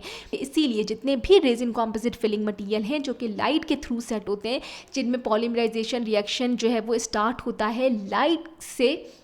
वो हमेशा सिंगल पेस्ट की फॉर्म में जो है वो सप्लाई किए जाते हैं। तो दो तरह की लाइट्स जो हैं वो यूज़ की जाती हैं मटेरियल को सेट करवाने के लिए, एक अल्ट्रा वायलेट लाइट यूज़ की जाती है या फिर विजिबल लाइट जो है वो यूज़ की जाती है। सबसे पहले हम देखते हैं कि यूवी एक्टिवेटेड जो मटेरियल्स होते हैं या यूवी एक्टिवेटेड जो रेजिन कॉम्पोजिट फिलिंग मटेरियल्स होते हैं उनमें कौन से इनिशिएटर प्रेजेंट होते हैं। तो यूवी एक्टिवेटेड जो रेजिन कॉम्पोजिट फिलिंग मटेरियल्स होते हैं उनमें इनिशिएटर प्रेजेंट होता है benzoin methyl ether. Benzoin methyl ether जो है वो यूवी लाइट को, जब आप बेंजोइन मिथाइल ईथर अगर इनिशिएटर प्रेजेंट है light activated resin composite filling material में, तो ऐसे कॉम्पोजिट फिलिंग मटेरियल जिनमें इनिशिएटर के तौर पे बेंजोइन मिथाइल ईथर प्रेजेंट है, जब इन्हें एक्सपोज करते हैं अल्ट्रा वायलेट लाइट से तो ये बेंजोइन मिथाइल ईथर एब्जॉर्ब कर लेते हैं अल्ट्रा वायलेट लाइट को और डीकम्पोज हो जाते हैं और फ्री रेडिकल्स बना लेते हैं। ये फ्री रेडिकल्स फिर मोनोमर कोमोनोमर के साथ रिएक्ट करते हैं, पॉलीमर बनता है और मटेरियल सेट होता है। यानी कि जब आप लाइट से एक्सपोज करेंगे तब मटेरियल जो है वो सेट होगा। और यूवी एक्टिवेटेड है यानी कि इसमें आपने एक ऐसा इनिशिएटर यूज़ किया है जिसे जब आप यूवी लाइट से एक्सपोज करेंगे तो ही वो डीकम्पोज होकर फ्री रेडिकल फॉर्म करेगा। किसी और लाइट से एक्सपोज करेंगे तो वो डीकम्पोज होकर फ्री रेडिकल जो है वो फॉर्म नहीं करेगा। अब जो है वो UV activated resin composite filling materials जो हैं वो ज़्यादा यूज़ नहीं किए जाते या यूज़ नहीं किए जाते अब बिल्कुल भी UV activated resin filling materials. वो इसलिए यूज़ नहीं किए जाते हैं UV activated resin composite filling materials क्योंकि जब से जो है वो यूवी लाइट के लॉन्ग टर्म एक्सपोजर्स के साइड इफ़ेक्ट्स जो हैं वो प्रूव हुए हैं या लिटरेचर या रिसर्च ने शो किए हैं, तो इसलिए अब यूवी एक्टिवेटेड जो है वो resin composite filling materials use नहीं किए जाते। अब जो सबसे ज़्यादा जो material resin composite filling material use किया जाता है वो है visible light activated resin composite filling material, यानी कि विजिबल लाइट एक्टिवेटेड मटेरियल या visible light activated resin composite filling material का क्या है कि इसमें ऐसे इनिशिएटर यूज़ किए जाते हैं जिन्हें अब जब आप एक्सपोज करते हैं विजिबल लाइट से तो तब ही वो जो इनिशिएटर होता है वो डिकम्पोज होता है, फ्री रेडिकल प्रोड्यूस करता है और वो फ्री रेडिकल फिर मोनोमर के साथ बाइंड होता है एंड देन पॉलीमर फॉर्म होता है और मटेरियल सेट होता है। तो यानी कि विजिबल लाइट एक्टिवेटेड मटेरियल्स में आप जब विजिबल लाइट से एक्सपोज करते हैं रेजिन कॉम्पोजिट फिलिंग की सरफेस को तो तब जाके वो मटेरियल सेट होता है, यानी कि तब जाके उसमें पॉलीमराइजेशन रिएक्शन या सेटिंग रिएक्शन का प्रोसेस जो है वो स्टार्ट होता है। तो विजिबल लाइट एक्टिवेटेड मटेरियल में कौन सा इनिशिएटर यूज़ किया जाता है? इनिशिएटर यूज़ किया जाता है mixture of diketone and an amine. Usually जो मोस्ट कॉमनली जो डाइकीटोन यूज़ किया जाता है वो है कैम्फोर क्विनोन। कैम्फोर क्विनोन को जब आप यूज़ करते हैं और जब कैम्फोर क्विनोन को आप एक्सपोज करते हैं रेडिएशन यानी कि लाइट करेक्ट वेवलेंथ की लाइट से in the presence of amine, यानी कि जब कैम्फोर क्विनोन को करेक्ट लाइट से एक्सपोज करते हैं in the presence of amine तो ये कैम्फोर क्विनोन जो है वो डिकम्पोज हो जाता है और फ्री रेडिकल प्रोड्यूस करता है और ये फ्री रेडिकल्स फिर मोनोमर के साथ रिएक्ट करते हैं एंड देन पॉलीमर फॉर्म होता है और मटेरियल सेट होता है। मोस्ट कॉमनली जो विजिबल लाइट एक्टिवेटेड मटेरियल्स हैं और ये जो कैम्फोर क्विनोन इनिशिएटर है ये जिस विजिबल लाइट स्पेक्ट्रम से सेंसिटिव होते हैं वो होती है ब्लू लाइट, जो कि आप यहाँ पे भी देख सकते हैं, जो कि अब डेंटिस्ट्री में सबसे ज़्यादा यूज़ की जाती है। यानी कि लाइट एक्टिवेटेड मटेरियल्स भी यानी कि light activated composite resin material भी दो तरह के होते हैं, यूवी लाइट एक्टिवेटेड मटेरियल्स भी होते हैं और विजिबल लाइट एक्टिवेटेड मटेरियल्स भी होते हैं। विजिबल लाइट एक्टिवेटेड मटेरियल्स अब ज़्यादा यूज़ होते हैं क्योंकि यूवी लाइट के लॉन्ग टर्म जो हेल्थ इफेक्ट्स हैं या हैजर्डस इफेक्ट्स हैं वो प्रूव होने के बाद अब उन्हें इतना यूज़ नहीं किया जाता। और विजिबल लाइट एक्टिवेटेड मटेरियल्स में कौन से इनिशिएटर यूज़ किए जाते हैं? कॉम्बिनेशन यूज़ किया जाता है डाइकीटोन का अमाइन से और मोस्ट कॉमनली जो डाइकीटोन यूज़ करते हैं वो है कैम्फोर क्विनोन। और कैम्फोर क्विनोन को जब एक्सपोज करते हैं करेक्ट लाइट की वेवलेंथ से और in the presence of amine तो ये कैम्फोर क्विनोन फिर फ्री रेडिकल प्रोड्यूस करता है और पॉलीमराइजेशन रिएक्शन जो है वो स्टार्ट होता है। ये फिगर जो है वो आपकी मेके बुक में मेंशन है और इसमें इन्होंने शो किया हुआ है कि जो कॉम्पोजिट रेजिन फिलिंग मटेरियल है इन्हें जो अब तीन जो मोस्ट पॉपुलर या मोस्ट कॉमन डिस्पेंसेशन मेथड है जो कि अब रेजिन कॉम्पोजिट फिलिंग मटेरियल के लिए यूज़ किया जाता है वो है तीन, टू पेज सिस्टम, सिरिंजेस और कॉम्प्यूल्स। ये जो टू पेज सिस्टम होता है ये chemically activated resin composite material होते हैं, यानी कि इनमें जो पॉलीमराइजेशन रिएक्शन है वो सेटिंग रिएक्शन है वो इनिशिएट होता है जब आप दो कंपोनेंट्स को मिक्स करते हैं, यानी कि इनिशिएटर और एक्टिवेटर को जब मिक्स करते हैं। यहाँ पे आप फिगर में देख सकते हैं कि ये टू पेज जो है वो कॉम्पोनेंट या टू पेज डिस्पेंसेशन मेथड है जो कि यूज़ किया जाता है chemically activated resin based filling resin composite filling materials के लिए। और रेजिन कॉम्पोजिट फिलिंग मटेरियल्स जो है वो इन्हें सिरिंजेस और कॉम्प्यूल्स की फॉर्म में भी जो है वो डिस्पेंस किया जाता है। और ये जो सिरिंजेस और कॉम्प्यूल्स की फॉर्म में जो रेजिन कॉम्पोजिट मटेरियल्स डिस्पेंस किए जाते हैं ये होते हैं लाइट एक्टिवेटेड, क्योंकि अभी हमने डिस्कस किया कि जो light activated resin composite filling materials होते हैं इन्हें सिंगल सिरिंज की फॉर्म में जो है वो डिस्पेंस किया जाता है। तो यहाँ पर आप देख सकते हैं कि ये कैसे जो है वो सिरिंज है जिसमें जो है वो लाइट एक्टिवेटेड जो है वो कॉम्पोजिट फिलिंग मटेरियल को जो है वो डिस्पेंस किया गया है। और कॉम्प्यूल्स आप देख सकते हैं कि ये इस तरह से कि ये जो एक कॉम्प्यूल होता है ये एक जो है वो रेस्टोरेशन के लिए सफिशेंट होता है, यानी कि आपने ये कॉम्प्यूल को इस सिरिंज में अप्लाई करते हैं और इसे प्रेस करते हैं तो इस कॉम्प्यूल में जितना भी फिलिंग मटेरियल जो है वो प्रेजेंट होता है वह एक्सक्लूड हो जाता है और एक कॉम्प्यूल में एक ही फिलिंग के लिहाज से जो है वो मटेरियल प्रेजेंट होता है। तो सिंगल रेस्टोरेशन के लिहाज से आपने एक कॉम्प्यूल निकाली और आपने उसे जो था वो यूज़ किया। उसे किस तरह से यूज़ किया कि आपने इसे इस प्रेस में लगा दिया। इस प्रेस के थ्रू जब आपने प्रेस किया तो जितना भी कॉम्प्यूल में मटेरियल जो था वो प्रेजेंट था उसे आपने कैविटी में प्लेस कर दिया, यूज़ किया, कैविटी को रीस्टोर किया। तो इस तरह से जो light activated resin composite filling materials होते हैं इन्हें सिरिंजेस और कॉम्प्यूल्स की फॉर्म में भी जो है वो डिस्पेंस किया, उन्हें सिरिंज और कॉम्प्यूल्स की फॉर्म में जो है वो डिस्पेंस किया जाता है। और जो chemically activated resin composite filling materials होते हैं इन्हें ज़्यादातर टूथपेस्ट या फिर इनकैप्सुलेटेड फॉर्म में जो है वो डिस्पेंस किया जाता है।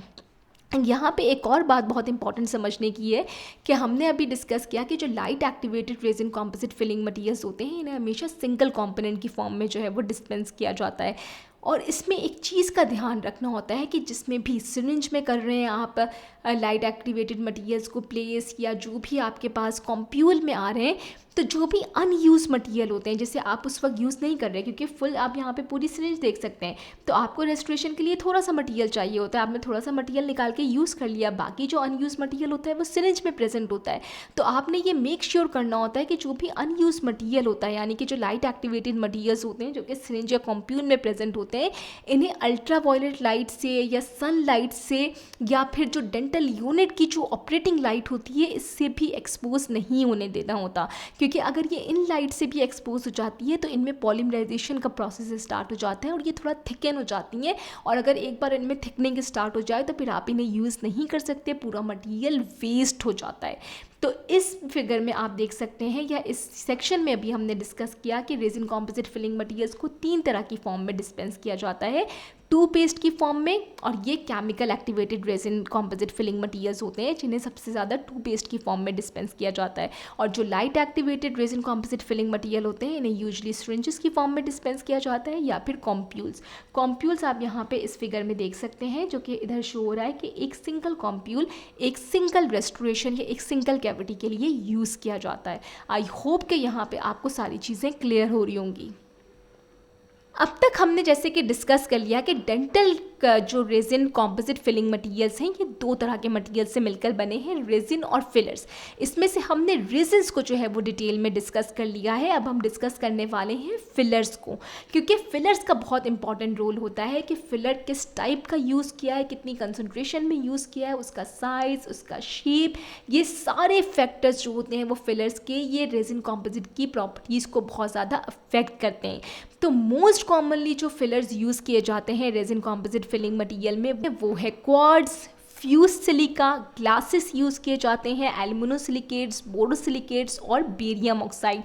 ये हैं मोस्ट कॉमन फिलर्स जिन्हें रेजिन कॉम्पोजिट फिलिंग मटेरियल में यूज़ किया जाता है मैकेनिकल प्रॉपर्टीज़ को इम्प्रूव करने के लिए, कोफिशिएंट ऑफ थर्मल एक्सपेंशन और पॉलीमराइजेशन श्रिंकेज को रिड्यूस करने के लिए। कौन कौन से फिलर्स यूज़ होते हैं? Quartz, fuse silica, glasses and barium oxide. अब हम यहाँ पे बहुत ही इम्पॉर्टेंट क्लासिफिकेशन जो है वो कवर करने वाले हैं रेजिन कॉम्पोजिट की। एक तो हमने मेथड ऑफ एक्टिवेशन की बेस पे कॉम्पोजिट की क्लासिफिकेशन कवर कर ली कि 2 तरह के कॉम्पोजिट्स होते हैं, chemically activated composite resin material होते हैं और लाइट एक्टिवेटेड जो है वो कॉम्पोजिट रेजिन फिलिंग मटेरियल्स होते हैं। अब हम क्लासिफिकेशन कवर करने वाले हैं फिलर की बेसिस पे, यानी कि फिलर की बेसिस पे रेजिन कॉम्पोजिट फिलिंग मटेरियल्स को 3 कैटेगरीज में क्लासिफाई किया जाता है, कॉन्वेंशनल कॉम्पोजिट्स, माइक्रोफिल्ड कॉम्पोजिट्स और हाइब्रिड कॉम्पोजिट्स। अब हम तीनों क्लासेस को देखते हैं कि इनमें क्या डिफरेंस होता है और ये किस तरह के मटेरियल्स होते हैं। अब सबसे पहले हम डिस्कस करने वाले हैं कॉन्वेंशनल कॉम्पोजिट्स। कॉन्वेंशनल कॉम्पोजिट्स वो कॉम्पोजिट्स थे कि जब इनिशियली कॉम्पोजिट फिलिंग मटेरियल्स को जब डेंटिस्ट्री में इंट्रोड्यूस करवाया गया था तब जो थे ये कॉन्वेंशनल कॉम्पोजिट्स जो थे वो यूज़ होते थे। और ये कॉन्वेंशनल कॉम्पोजिट्स की कॉम्पोजिशन क्या थी, ये किस तरह के थे कॉन्वेंशनल कॉम्पोजिट्स? कॉन्वेंशनल कॉम्पोजिट्स उन कॉम्पोजिट्स को कहा जाता था जिनमें फिलर का जो परसेंट वेट होता था, यानी कि filler 60 to 80% by weight fillers in composites में यूज़ किए जाते थे। यानी कि 60 to 80% बाय वेट फिलर्स होते थे इन कन्वेंशनल कॉम्पोजिट्स में। और कौन से फिलर्स यूज़ किए जाते थे? क्वार्ट्ज या ग्लास यूज़ किए जाते थे। 60 to 80% बाय वेट क्वार्ट्ज और ग्लास फिलर्स जो थे वो इन कन्वेंशनल कॉम्पोजिट में प्रेजेंट होते थे। और वो जो फिलर्स होते थे उनका साइज़ क्या होता था? 1 to 50 माइक्रोमीटर। तो ऐसे कॉम्पोजिट्स जिनमें 1 to 50 माइक्रोमीटर के क्वार्ट्ज या ग्लास पार्टिकल्स को 60 to 80% बाय वेट में यूज़ किया जाता था, ऐसे कॉम्पोजिट को कहा जाता था कन्वेंशनल कॉम्पोजिट। यानी कि कन्वेंशनल कॉम्पोजिट वो कॉम्पोजिट्स होते हैं जिनमें फिलर की कंसंट्रेशन जो है वो 60 to 80% होती है।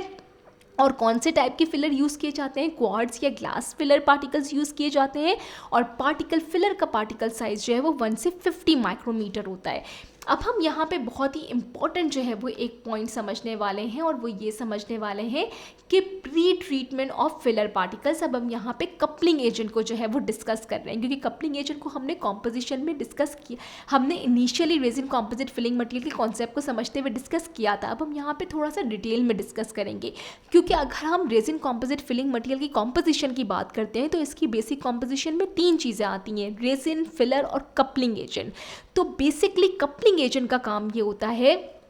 कि ये रेजिन और फिलर के बीच में बॉन्डिंग करवाता है। तो ये रेजिन और फिलर के बीच में बॉन्डिंग किस तरह से कराता है ये समझना जो है वो बहुत ज़रूरी है। तो कपलिंग एजेंट क्या होते हैं? कपलिंग एजेंट जो कि most commonly resin based filling material के साथ यूज़ किए जाते हैं, ये डाई फंक्शनल मॉलिक्यूल होते हैं। यानी कि डाई फंक्शनल मॉलिक्यूल किस तरह से होते हैं? इनके दोनों एंड्स पे डिफरेंट फंक्शन परफॉर्म करते हैं। यानी कि ये जो कपलिंग एजेंट होते हैं ये डाई फंक्शनल मॉलिक्यूल होते हैं। एक एंड पे ये बिहेव करते हैं मिथाइलेट मोनोमर की तरह, और दूसरे एंड में जो है वो इनके पास साइलेन ग्रुप होता है, जिसके अंदर ये एबिलिटी होती है कि वो इंटरैक्ट कर सकता है और बॉन्ड बना सकता है ग्लास और क्वार्ट्ज सरफेसेस के साथ। तो डेंटिस्ट्री में जो रेजिन कॉम्पोजिट फिलिंग मटेरियल में जो most common coupling agent use किया जाता है वो है गैमा मिथाक्रिल ऑक्सीप्रोपाइल ट्राइमेथॉक्सीसाइलिन।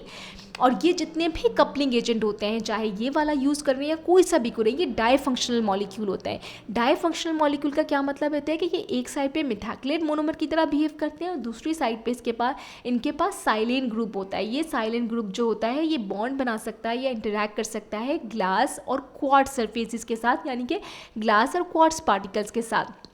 तो होता ये है कि जब भी आपने रेजिन कॉम्पोजिट फिलिंग मटेरियल बनाना है तो आप क्या करते हैं? रेजिन और फिलर, तो जो 2 डिफरेंट मटेरियल हैं उन्हें मिक्स करते हैं। तो रेजिन और फिलर को आपस में मिक्स करने से पहले जो फिलर पार्टिकल्स होते हैं, जो कि आप इस फिगर में देख सकते हैं कि जो फिलर पार्टिकल्स होते हैं, इन सब की सरफेस को ट्रीट किया जाता है या कोट किया जाता है कपलिंग एजेंट से। फिलर को की सरफेस को कपलिंग एजेंट से क्यों कोट करते हैं? इसलिए कोट करते हैं कि ये जो कपलिंग एजेंट होता है इसका जो साइलेन ग्रुप होता है ये बॉन्ड कर जाता है फिलर की सरफेस के साथ, और जो मिथाक्रिलेट ग्रुप वाला जो इसका एंड होता है कपलिंग एजेंट का, ये बॉन्ड बना लेता है रेजिन ग्रुप के साथ। तो इस तरह से ये कपलिंग एजेंट जो होते हैं वो रेजिन और फिलर को बाइंड कर देते हैं रेजिन कॉम्पोजिट फिलिंग मटेरियल में, और इसे एक बहुत ही स्ट्रॉन्ग बनाते हैं ताकि ये रेजिन और फिलर के बीच में जो है वो बॉन्ड ब्रेक ना हो, ये दोनों आपस में सेपरेट और फ्रैक्चर ना हो, ताकि मटेरियल यानी कि रेजिन कॉम्पोजिट फिलिंग मटेरियल जो है वो स्ट्रॉन्ग रहे। तो कॉम्पोजिट कोई से भी टाइप का हो, कन्वेंशनल कॉम्पोजिट हो, माइक्रोफिल कॉम्पोजिट हो, हाइब्रिड कॉम्पोजिट हो, कोई से भी टाइप का कॉम्पोजिट अगर आप बना रहे हैं तो कॉम्पोजिट बनाने के लिए आप रेजिन और फिलर को मिक्स करते हैं। तो फिलर की सरफेस को हमेशा कपलिंग एजेंट से ट्रीट किया जाता है रेजिन से मिक्स करने से पहले, चाहे आप कोई सा भी कॉम्पोजिट बना रहे हो। यहाँ पे इन्होंने कन्वेंशनल कॉम्पोजिट के साथ बुक में एक्सप्लेन किया हुआ है, लेकिन ये वाला जो कपलिंग एजेंट वाली एक्सप्लेनेशन है ये सारे कॉम्पोजिट्स पे अप्लाई होती है। यानी कि सारे कॉम्पोजिट्स की कॉम्पोजिशन क्या होती है, उसमें रेजिन होता है, फिलर होता है और कपलिंग एजेंट जो है वो प्रेजेंट होता है। और कन्वेंशनल जो कॉम्पोजिट अभी हमने डिस्कस कर लिया कि वो कॉम्पोजिट होते हैं जिसमें 60 to 80% by weight filler present होता है। और कौन से फिलर पार्टिकल्स प्रेजेंट होते हैं? ग्लास या क्वार्ट्ज, और उन फिलर पार्टिकल्स का साइज होता है 1 to 50 माइक्रोमीटर। तो ऐसे कॉम्पोजिट्स को जो है वो कन्वेंशनल कॉम्पोजिट्स कहा जाता है। अब इसके बाद आ जाते हैं माइक्रोफिल्ड कॉम्पोजिट्स। कन्वेंशनल कॉम्पोजिट्स के बाद ये रियलाइज़ किया गया कि जितने छोटे साइज़ का जो है वो फिलर पार्टिकल्स यूज़ किया जाए तो उतनी ज़्यादा अच्छी प्रॉपर्टीज़ जो हैं वो रेजिन कॉम्पोजिट फिलिंग मटेरियल में देखने में आती हैं। तो माइक्रोफिल्ड कॉम्पोजिट में ये किया गया था कि सिलिका फिलर पार्टिकल्स जो थे वो यूज़ किए गए थे, और सिलिका फिलर पार्टिकल्स का साइज़ क्या था? 0.01 माइक्रोमीटर से लेके 0.1 माइक्रोमीटर के सिलिका पार्टिकल्स जो थे वो यूज़ किए गए थे एज अ फिलर, जिनका डायामीटर था 0.05 माइक्रोमीटर। यानी कि कितने स्मॉल फिलर सिलिका पार्टिकल्स जो है वो माइक्रोफिल कॉम्पोजिट में यूज़ किए जाते हैं। तो इतने स्मॉल फिलर पार्टिकल्स यूज़ करने का फ़ायदा ये होता है कि जब इतने स्मॉल पार्टिकल्स यूज़ करते हैं तो सरफेस एरिया बहुत ज़्यादा जो है वो इंक्रीज़ हो जाता है फॉर अ गिवन वॉल्यूम। तो ये जो है वो बहुत ज़्यादा बड़ा एडवांटेज होता है माइक्रोफिल कॉम्पोजिट का। और माइक्रोफिल कॉम्पोजिट में 30 to 60% बाय वेट जो है वो फिलर पार्टिकल्स प्रेजेंट होते हैं। लेकिन माइक्रोफिल कॉम्पोजिट का जो एक बहुत ही इंपॉर्टेंट पॉइंट समझने की नीड है कि जब आप इतने स्मॉल साइज़ के फिलर पार्टिकल्स को यूज़ कर रहे होते हैं तो आपने फिलर पार्टिकल्स को इवेंचुअली किसके साथ मिक्स करना है, रेजिन के साथ मिक्स करके रेजिन कॉम्पोजिट फिलिंग मटेरियल बनाना है। तो इतने स्मॉल फिलर साइज़ के पार्टिकल्स को रेजिन के साथ मिक्स करना हाई कंसनट्रेशन में बहुत डिफ़िकल्ट होता है, बिल्कुल ऑलमोस्ट इम्पॉसिबल होता है, बहुत इजी नहीं होता मिक्स करना। यानी कि इतने स्मॉल फिलर पार्टिकल्स को बहुत ज़्यादा हाई कंसंट्रेशन में रेजिन के साथ मिक्स करना बहुत डिफ़िकल्ट होता था, ये पॉसिबल नहीं होता था। तो इसके लिए माइक्रोफिल कॉम्पोजिट में क्या किया गया था कि किस तरह से इन बहुत ही स्मॉल सिलिका फिलर पार्टिकल्स को हाई कंसंट्रेशन में किस तरह से इनकॉर्पोरेट किया गया था माइक्रोफिल कॉम्पोजिट्स में, कि माइक्रोफिल कॉम्पोजिट में इनकॉर्पोरेट करने के लिए सिलिका पार्टिकल्स, इतने स्मॉल सिलिका पार्टिकल्स इनका साइज़ 0.01 से 0.1 माइक्रोमीटर हो, उसके लिए ये किया जाता है कि प्री पॉलीमराइज रेजिन ब्लॉक्स बना लिए जाते हैं जिनमें हाई सिलिका फिलर जो है वो प्रेजेंट होता है। तो बेसिकली करते क्या है कि रेजिन बहुत ही स्मॉल क्वांटिटी लेते हैं रेजिन की और उससे बहुत ही हाई कंसंट्रेशन सिलिका पार्टिकल्स के साथ, यानी कि जो सिलिका आपने यूज़ करना है माइक्रोफिल कॉम्पोजिट में 0.01 to 0.1 माइक्रोमीटर, इस सिलिका पार्टिकल्स की बहुत हाई कंसंट्रेशन के साथ बहुत ही थोड़े से रेजिन को जो है वो मिक्स कर लेते हैं और उससे सेट करवा देते हैं। प्री पॉलीमराइज का मतलब है कि उस रेजिन को आपने सेट करा देना है, हार्ड करा देना है। जब वो सेट हो जाता है, हार्ड हो जाता है, तो फिर उस प्री पॉलीमराइज रेजिन ब्लॉक जिसमें हाई कंसंट्रेशन या high loading of silica particles, filler particles present है, उससे फिर आप क्या करते हैं, ग्राउंड कर देते हैं। ग्राउंड करने का मतलब है उसे पाउडर फॉर्म में ले आते हैं। जब पाउडर फॉर्म में ले आते हैं, फाइन पार्टिकल्स में ले आते हैं, तो ये जो पार्टिकल्स होते हैं रेजिन पार्टिकल्स होते हैं जिनका साइज़ क्या होता है 100 माइक्रोमीटर। यानी कि आपने रेजिन के पार्टिकल्स बना लेते हैं 100 माइक्रोमीटर के, जिनमें प्रेजेंट होते हैं बहुत high concentration of silica filler particles. यानी कि आप बेसिकली क्या करते हैं माइक्रोफिल कॉम्पोजिट्स में कि माइक्रोफिल कॉम्पोजिट्स में सिलिका फिलर पार्टिकल्स यूज़ किए जाते हैं बहुत ही स्मॉल साइज़ के 0.01 to 0.1 माइक्रोमीटर, जिनका डायमीटर 0.04 माइक्रोमीटर होता है। और इनको बहुत हाई लोड करने के लिए, यानी कि इनको माइक्रोफिल कॉम्पोजिट में ये जो सिलिका पार्टिकल्स हैं स्मॉल साइज़ के, इनको हाई लोडिंग देने के लिए, यानी कि 30 to 60% filler by weight use करने के लिए ये किया जाता है। और ये जो सिलिका फिलर पार्टिकल्स होते हैं इन्हें हाई कंसंट्रेशन में, यानी कि 30 to 60% बाय वेट पे मिक्स करना होता है या यूज़ करना होता है माइक्रोफिल कॉम्पोजिट्स में। लेकिन सिलिका पार्टिकल्स के इतने स्मॉल साइज़ के जो फिलर पार्टिकल्स होते हैं इन्हें रेजिन के साथ मिक्स करना हाई कंसंट्रेशन पे बहुत ज़्यादा डिफ़िकल्ट होता है। तो इसके लिए प्री पॉलीमराइज रेजिन ब्लॉक बना दिए जाते हैं, यानी कि थोड़ा सा रेजिन लेके बहुत हाई कंसंट्रेशन जो है वो सिलिका पार्टिकल की मिक्स करते हैं, उसे सेट करा लेते हैं और उसका पाउडर बना लेते हैं। जब पाउडर बन जाता है तो पाउडर में क्या होता है कि 100 माइक्रोमीटर के रेजिन पार्टिकल्स होते हैं जो कि लोड हुए हुए होते हैं, फिल हुए हुए होते हैं सब माइक्रोन सिलिका पार्टिकल्स से। तो वो जो सब माइक्रोन सिलिका पार्टिकल्स है, ये जो पार्टिकल्स हैं रेजिन पार्टिकल्स जो कि हाईली लोड हुए हैं सिलिका माइक्रोन फिलर पार्टिकल्स से, इन्हें फिर आप मिक्स करते हैं मोनोमर के साथ, कोमोनोमर्स के साथ, इनिशिएटर्स और एक्टिवेटर्स के साथ और कॉम्पोजिट पेस्ट बना लेते हैं। तो इस तरह से माइक्रोफिल्ड कॉम्पोजिट में सिलिका पार्टिकल्स को लोड किया जाता है, क्योंकि सिलिका पार्टिकल्स की इतना जो स्मॉल साइज़ होता है इसे हाई कंसंट्रेशन पे रेजिन के साथ डायरेक्टली मिक्स करना बहुत ही इम्पॉसिबल होता है। इसलिए प्री पॉलीमराइज रेजिन ब्लॉक्स बनाए जाते हैं सिलिका के सब माइक्रोन पार्टिकल्स के साथ। तो फिर उन प्री पॉलीमराइज ब्लॉक को जब आप पाउडर में कन्वर्ट कर देते हैं तो किस तरह का स्ट्रक्चर होता है कि वो पाउडर कंसिस्ट कर रहा होता है रेजिन पार्टिकल्स पे, और उस रेजिन पार्टिकल्स में प्रेजेंट होते हैं बहुत सारे स्मॉल स्मॉल सिलिका के पार्टिकल्स, हाई लोडिंग होती है सिलिका की। फिर उससे आप मोनोमर को मोनोमर इनिशिएटर एक्टिवेटर के साथ मिक्स करके कॉम्पोजिट बना लेते हैं। तो ऐसे कॉम्पोजिट माइक्रोफिल कॉम्पोजिट कहलाते हैं, क्योंकि इनमें सिलिका पार्टिकल्स प्रेजेंट होते हैं जिनका साइज होता है 0.01 to 0.1 माइक्रोमीटर। और फिर आप माइक्रोफिल कॉम्पोजिट में जो ओवरऑल फिलर कंटेंट होता है वो यूजली होता है 30 to 60% बाय वेट,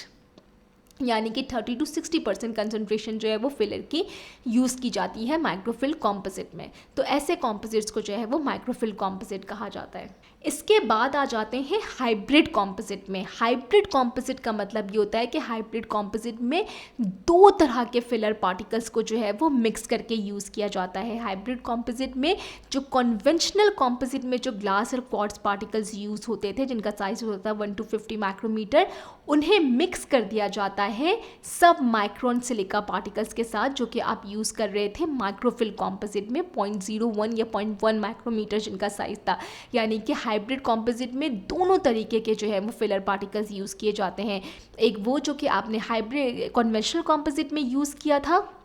और कन्वेंशनल कॉम्पोजिट में कौन से यूज़ किए थे हमने, जिनका साइज़ था 1 से 50 माइक्रोमीटर ग्लास और क्वार्ट्ज फिलर पार्टिकल्स। उन्हें मिक्स कर दिया जाता है सब माइक्रोन सिलिका पार्टिकल्स जो कि आपने यूज़ किए थे माइक्रोफिल कॉम्पोजिट में, और उन सिलिका पार्टिकल्स का साइज़ था 0.01 से 0.1 माइक्रोमीटर। तो बेसिकली किया ये जाता है कि जो conventional filler particles, conventional composite के जो फिलर पार्टिकल्स होते हैं उनकी कंसंट्रेशन मिक्स की जाती है 75% और 8% यूज़ किया जाता है जो सब माइक्रोन सिलिका पार्टिकल्स होते हैं माइक्रोफिल के। तो ओवरऑल जो हाइब्रिड कॉम्पोजिट में फिलर कंटेंट आता है वो 83% आता है। और इवन कुछ प्रोडक्ट में जिनमें उन्होंने और बहुत तरीके के डिफरेंट पार्टिकल्स, फिलर पार्टिकल्स को मिक्स किया है कन्वेंशनल और माइक्रोफिल के अलावा, और भी डिफरेंट टाइप के फिलर पार्टिकल्स जो हैं वो मिक्स किए, तो उनमें टोटल फिलर कंटेंट जो है वो 90% तक भी जो है वो देखने में आया है। लेकिन मोस्ट कॉमनली जो हाइब्रिड कॉम्पोजिट में क्या किया जाता है कि 75% कन्वेंशनल कॉम्पोजिट के फिलर पार्टिकल्स यूज़ किए जाते हैं,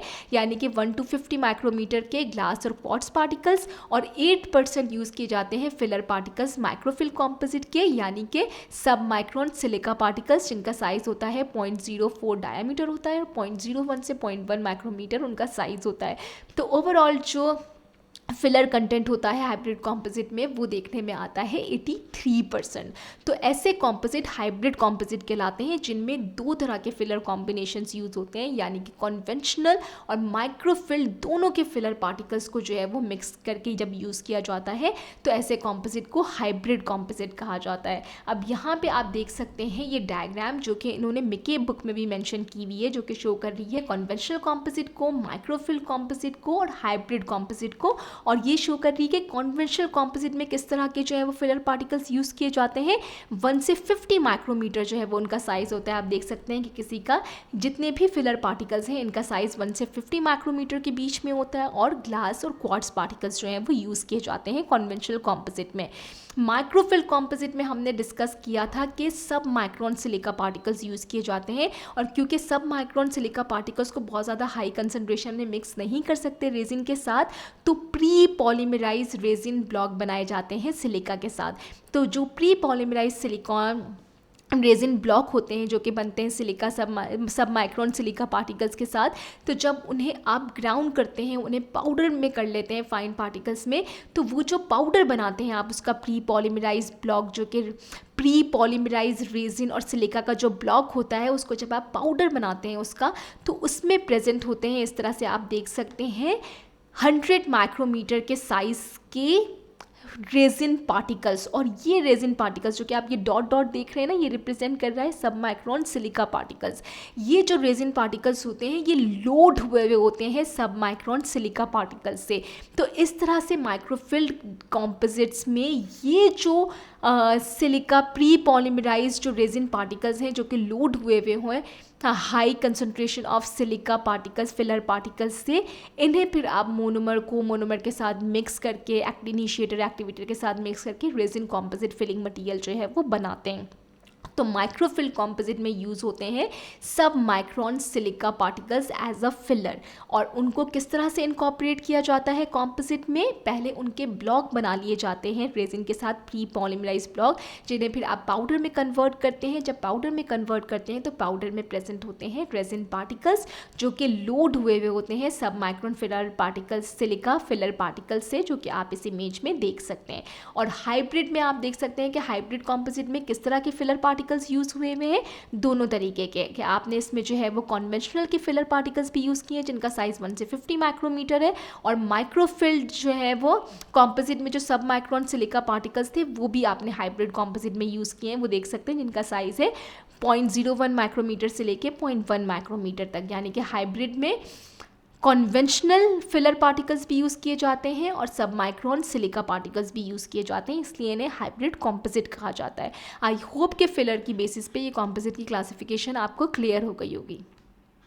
अब जो डेंटिस्ट्री में एक और क्लास जो है वो ऐड की गई है कॉम्पोजिट के साथ, या कॉम्पोजिट की एक नई टाइप जिसे अब सबसे ज़्यादा फेवर किया जाता है, बहुत ज़्यादा रिसर्च इस पे की जा रही है, वो है नैनो कॉम्पोजिट। नैनो कॉम्पोजिट में यूज़ किए जाते हैं फिलर पार्टिकल्स जिनका साइज़ 1 माइक्रोमीटर से भी कम होता है, यानी कि 1 से लेके 100 नैनोमीटर के साइज़ के फिलर पार्टिकल्स यूज़ किए जाते हैं। तो ऐसे कॉम्पोजिट जिसमें फिलर पार्टिकल का साइज़ 1 माइक्रोमीटर से भी कम होता है, यानी कि 1 से लेके 100 नैनोमीटर के बीच में होता है, ऐसे कॉम्पोजिट्स को नैनो कॉम्पोजिट्स कहा जाता है। अब आ जाते हैं रेजिन बेस्ड रेस्टोरेटिव मटेरियल्स, यानी कि रेजिन बेस्ड जो रेस्टोरेटिव मटेरियल्स हैं या फिलिंग मटेरियल्स हैं, उनकी एक आईएसओ स्टैंडर्ड ने भी एक क्लासिफिकेशन बताई है। एक क्लासिफिकेशन अभी हमने करी फिलर्स की बेसिस पे, ये जो क्लासिफिकेशन है रेजिन बेस्ड रेस्टोरेटिव मटेरियल्स की वो आईएसओ स्टैंडर्ड के अकॉर्डिंग है, यानी कि इंटरनेशनल स्टैंडर्ड ऑर्गेनाइजेशन ने ये क्लासिफिकेशन बताई है सारे रेजिन बेस्ड फिलिंग मटेरियल्स के लिए। तो क्योंकि रेजिन कॉम्पोजिट फिलिंग मटेरियल्स भी एक रेजिन बेस्ड फिलिंग मटेरियल्स हैं, तो उन पे भी ये क्लासिफिकेशन जो है वो अप्लाई होती है। ये क्लासिफिकेशन कहती है, यानी कि ये जो आईएसओ स्टैंडर्ड की क्लासिफिकेशन है, ये रेजिन बेस्ड फिलिंग मटेरियल्स या रेजिन बेस्ड रेस्टोरेटिव मटेरियल्स को 2 टाइप में क्लासिफाई करती है। टाइप 1 ये कहती है कि टाइप 1 की कैटेगरी में वो रेजिन बेस्ड रेस्टोरेटिव मटेरियल्स आते हैं जिन्हें यूज़ किया जाता है ऐसी कैविटीज़ को रिस्टोर करने के लिए जो कि इन्वॉल्व करती हैं तो स्ट्रक्चर के अक्लूजल सर्फेसिस को। यानी कि टाइप 1 में सिर्फ वो रेजिन बेस्ड रेस्टोरेटिव मटेरियल्स आते हैं या वो रेजिन बेस्ड फिलिंग मटेरियल्स आते हैं जिन्हें सिर्फ यूज़ किया जाता है उन कैविटीज़ को रिस्टोर करने के लिए जो कि प्रेजेंट होती हैं तो स्ट्रक्चर की ऑक्लूजल सर्फेस पे।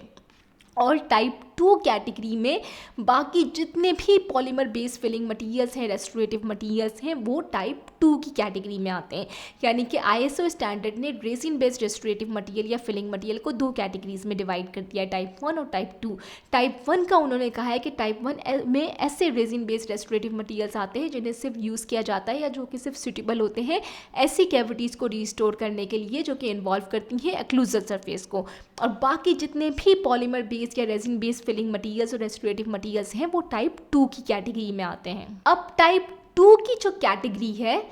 उसको उन्होंने फर्दर डिवाइड किया है क्लास 1, क्लास 2 और क्लास 3 में। यानी कि क्लास जो टाइप 2 जो कैटेगरी है उससे फर्दर डिवाइड किया गया है क्लास 1 में, क्लास 2 में और क्लास 3 में। और ये जो इनको क्लास 1, क्लास 2 और क्लास 3 में डिवाइड किया गया है वो उनके सेटिंग मैकेनिज्म की बेसिस पे है कि क्या उनका जो पॉलीमराइजेशन रिएक्शन है या जो सेटिंग रिएक्शन है वो किस तरह से हो रहा है, उसकी बेसिस पे इन्हें क्लास 1, क्लास 2 और क्लास 3 में डिवाइड किया गया है। तो क्लास 1 मटेरियल्स की कैटेगरी में कौन से मटेरियल्स आते हैं? सेल्फ क्योरिंग मटेरियल्स, यानी कि वो मटेरियल्स जिनमें पॉलीमराइजेशन रिएक्शन या सेटिंग रिएक्शन जो है वो इनिशिएट होता है जब केमिकल एक्टिवेटर और इनिशिएटर को आपस में मिक्स किया जाता है। तो ऐसे मटेरियल्स जो हैं वो सेल्फ क्योर जो है वो मटेरियल्स कहलाते हैं और ये क्लास 1 की कैटेगरी में आते हैं। यानी कि क्लास 1 मटेरियल की कैटेगरी में कौन से रेजिन बेस्ड रेस्टोरेटिव मटेरियल आते हैं जिनका सेल्फ क्योरिंग मैकेनिज्म होता है, यानी कि जो कि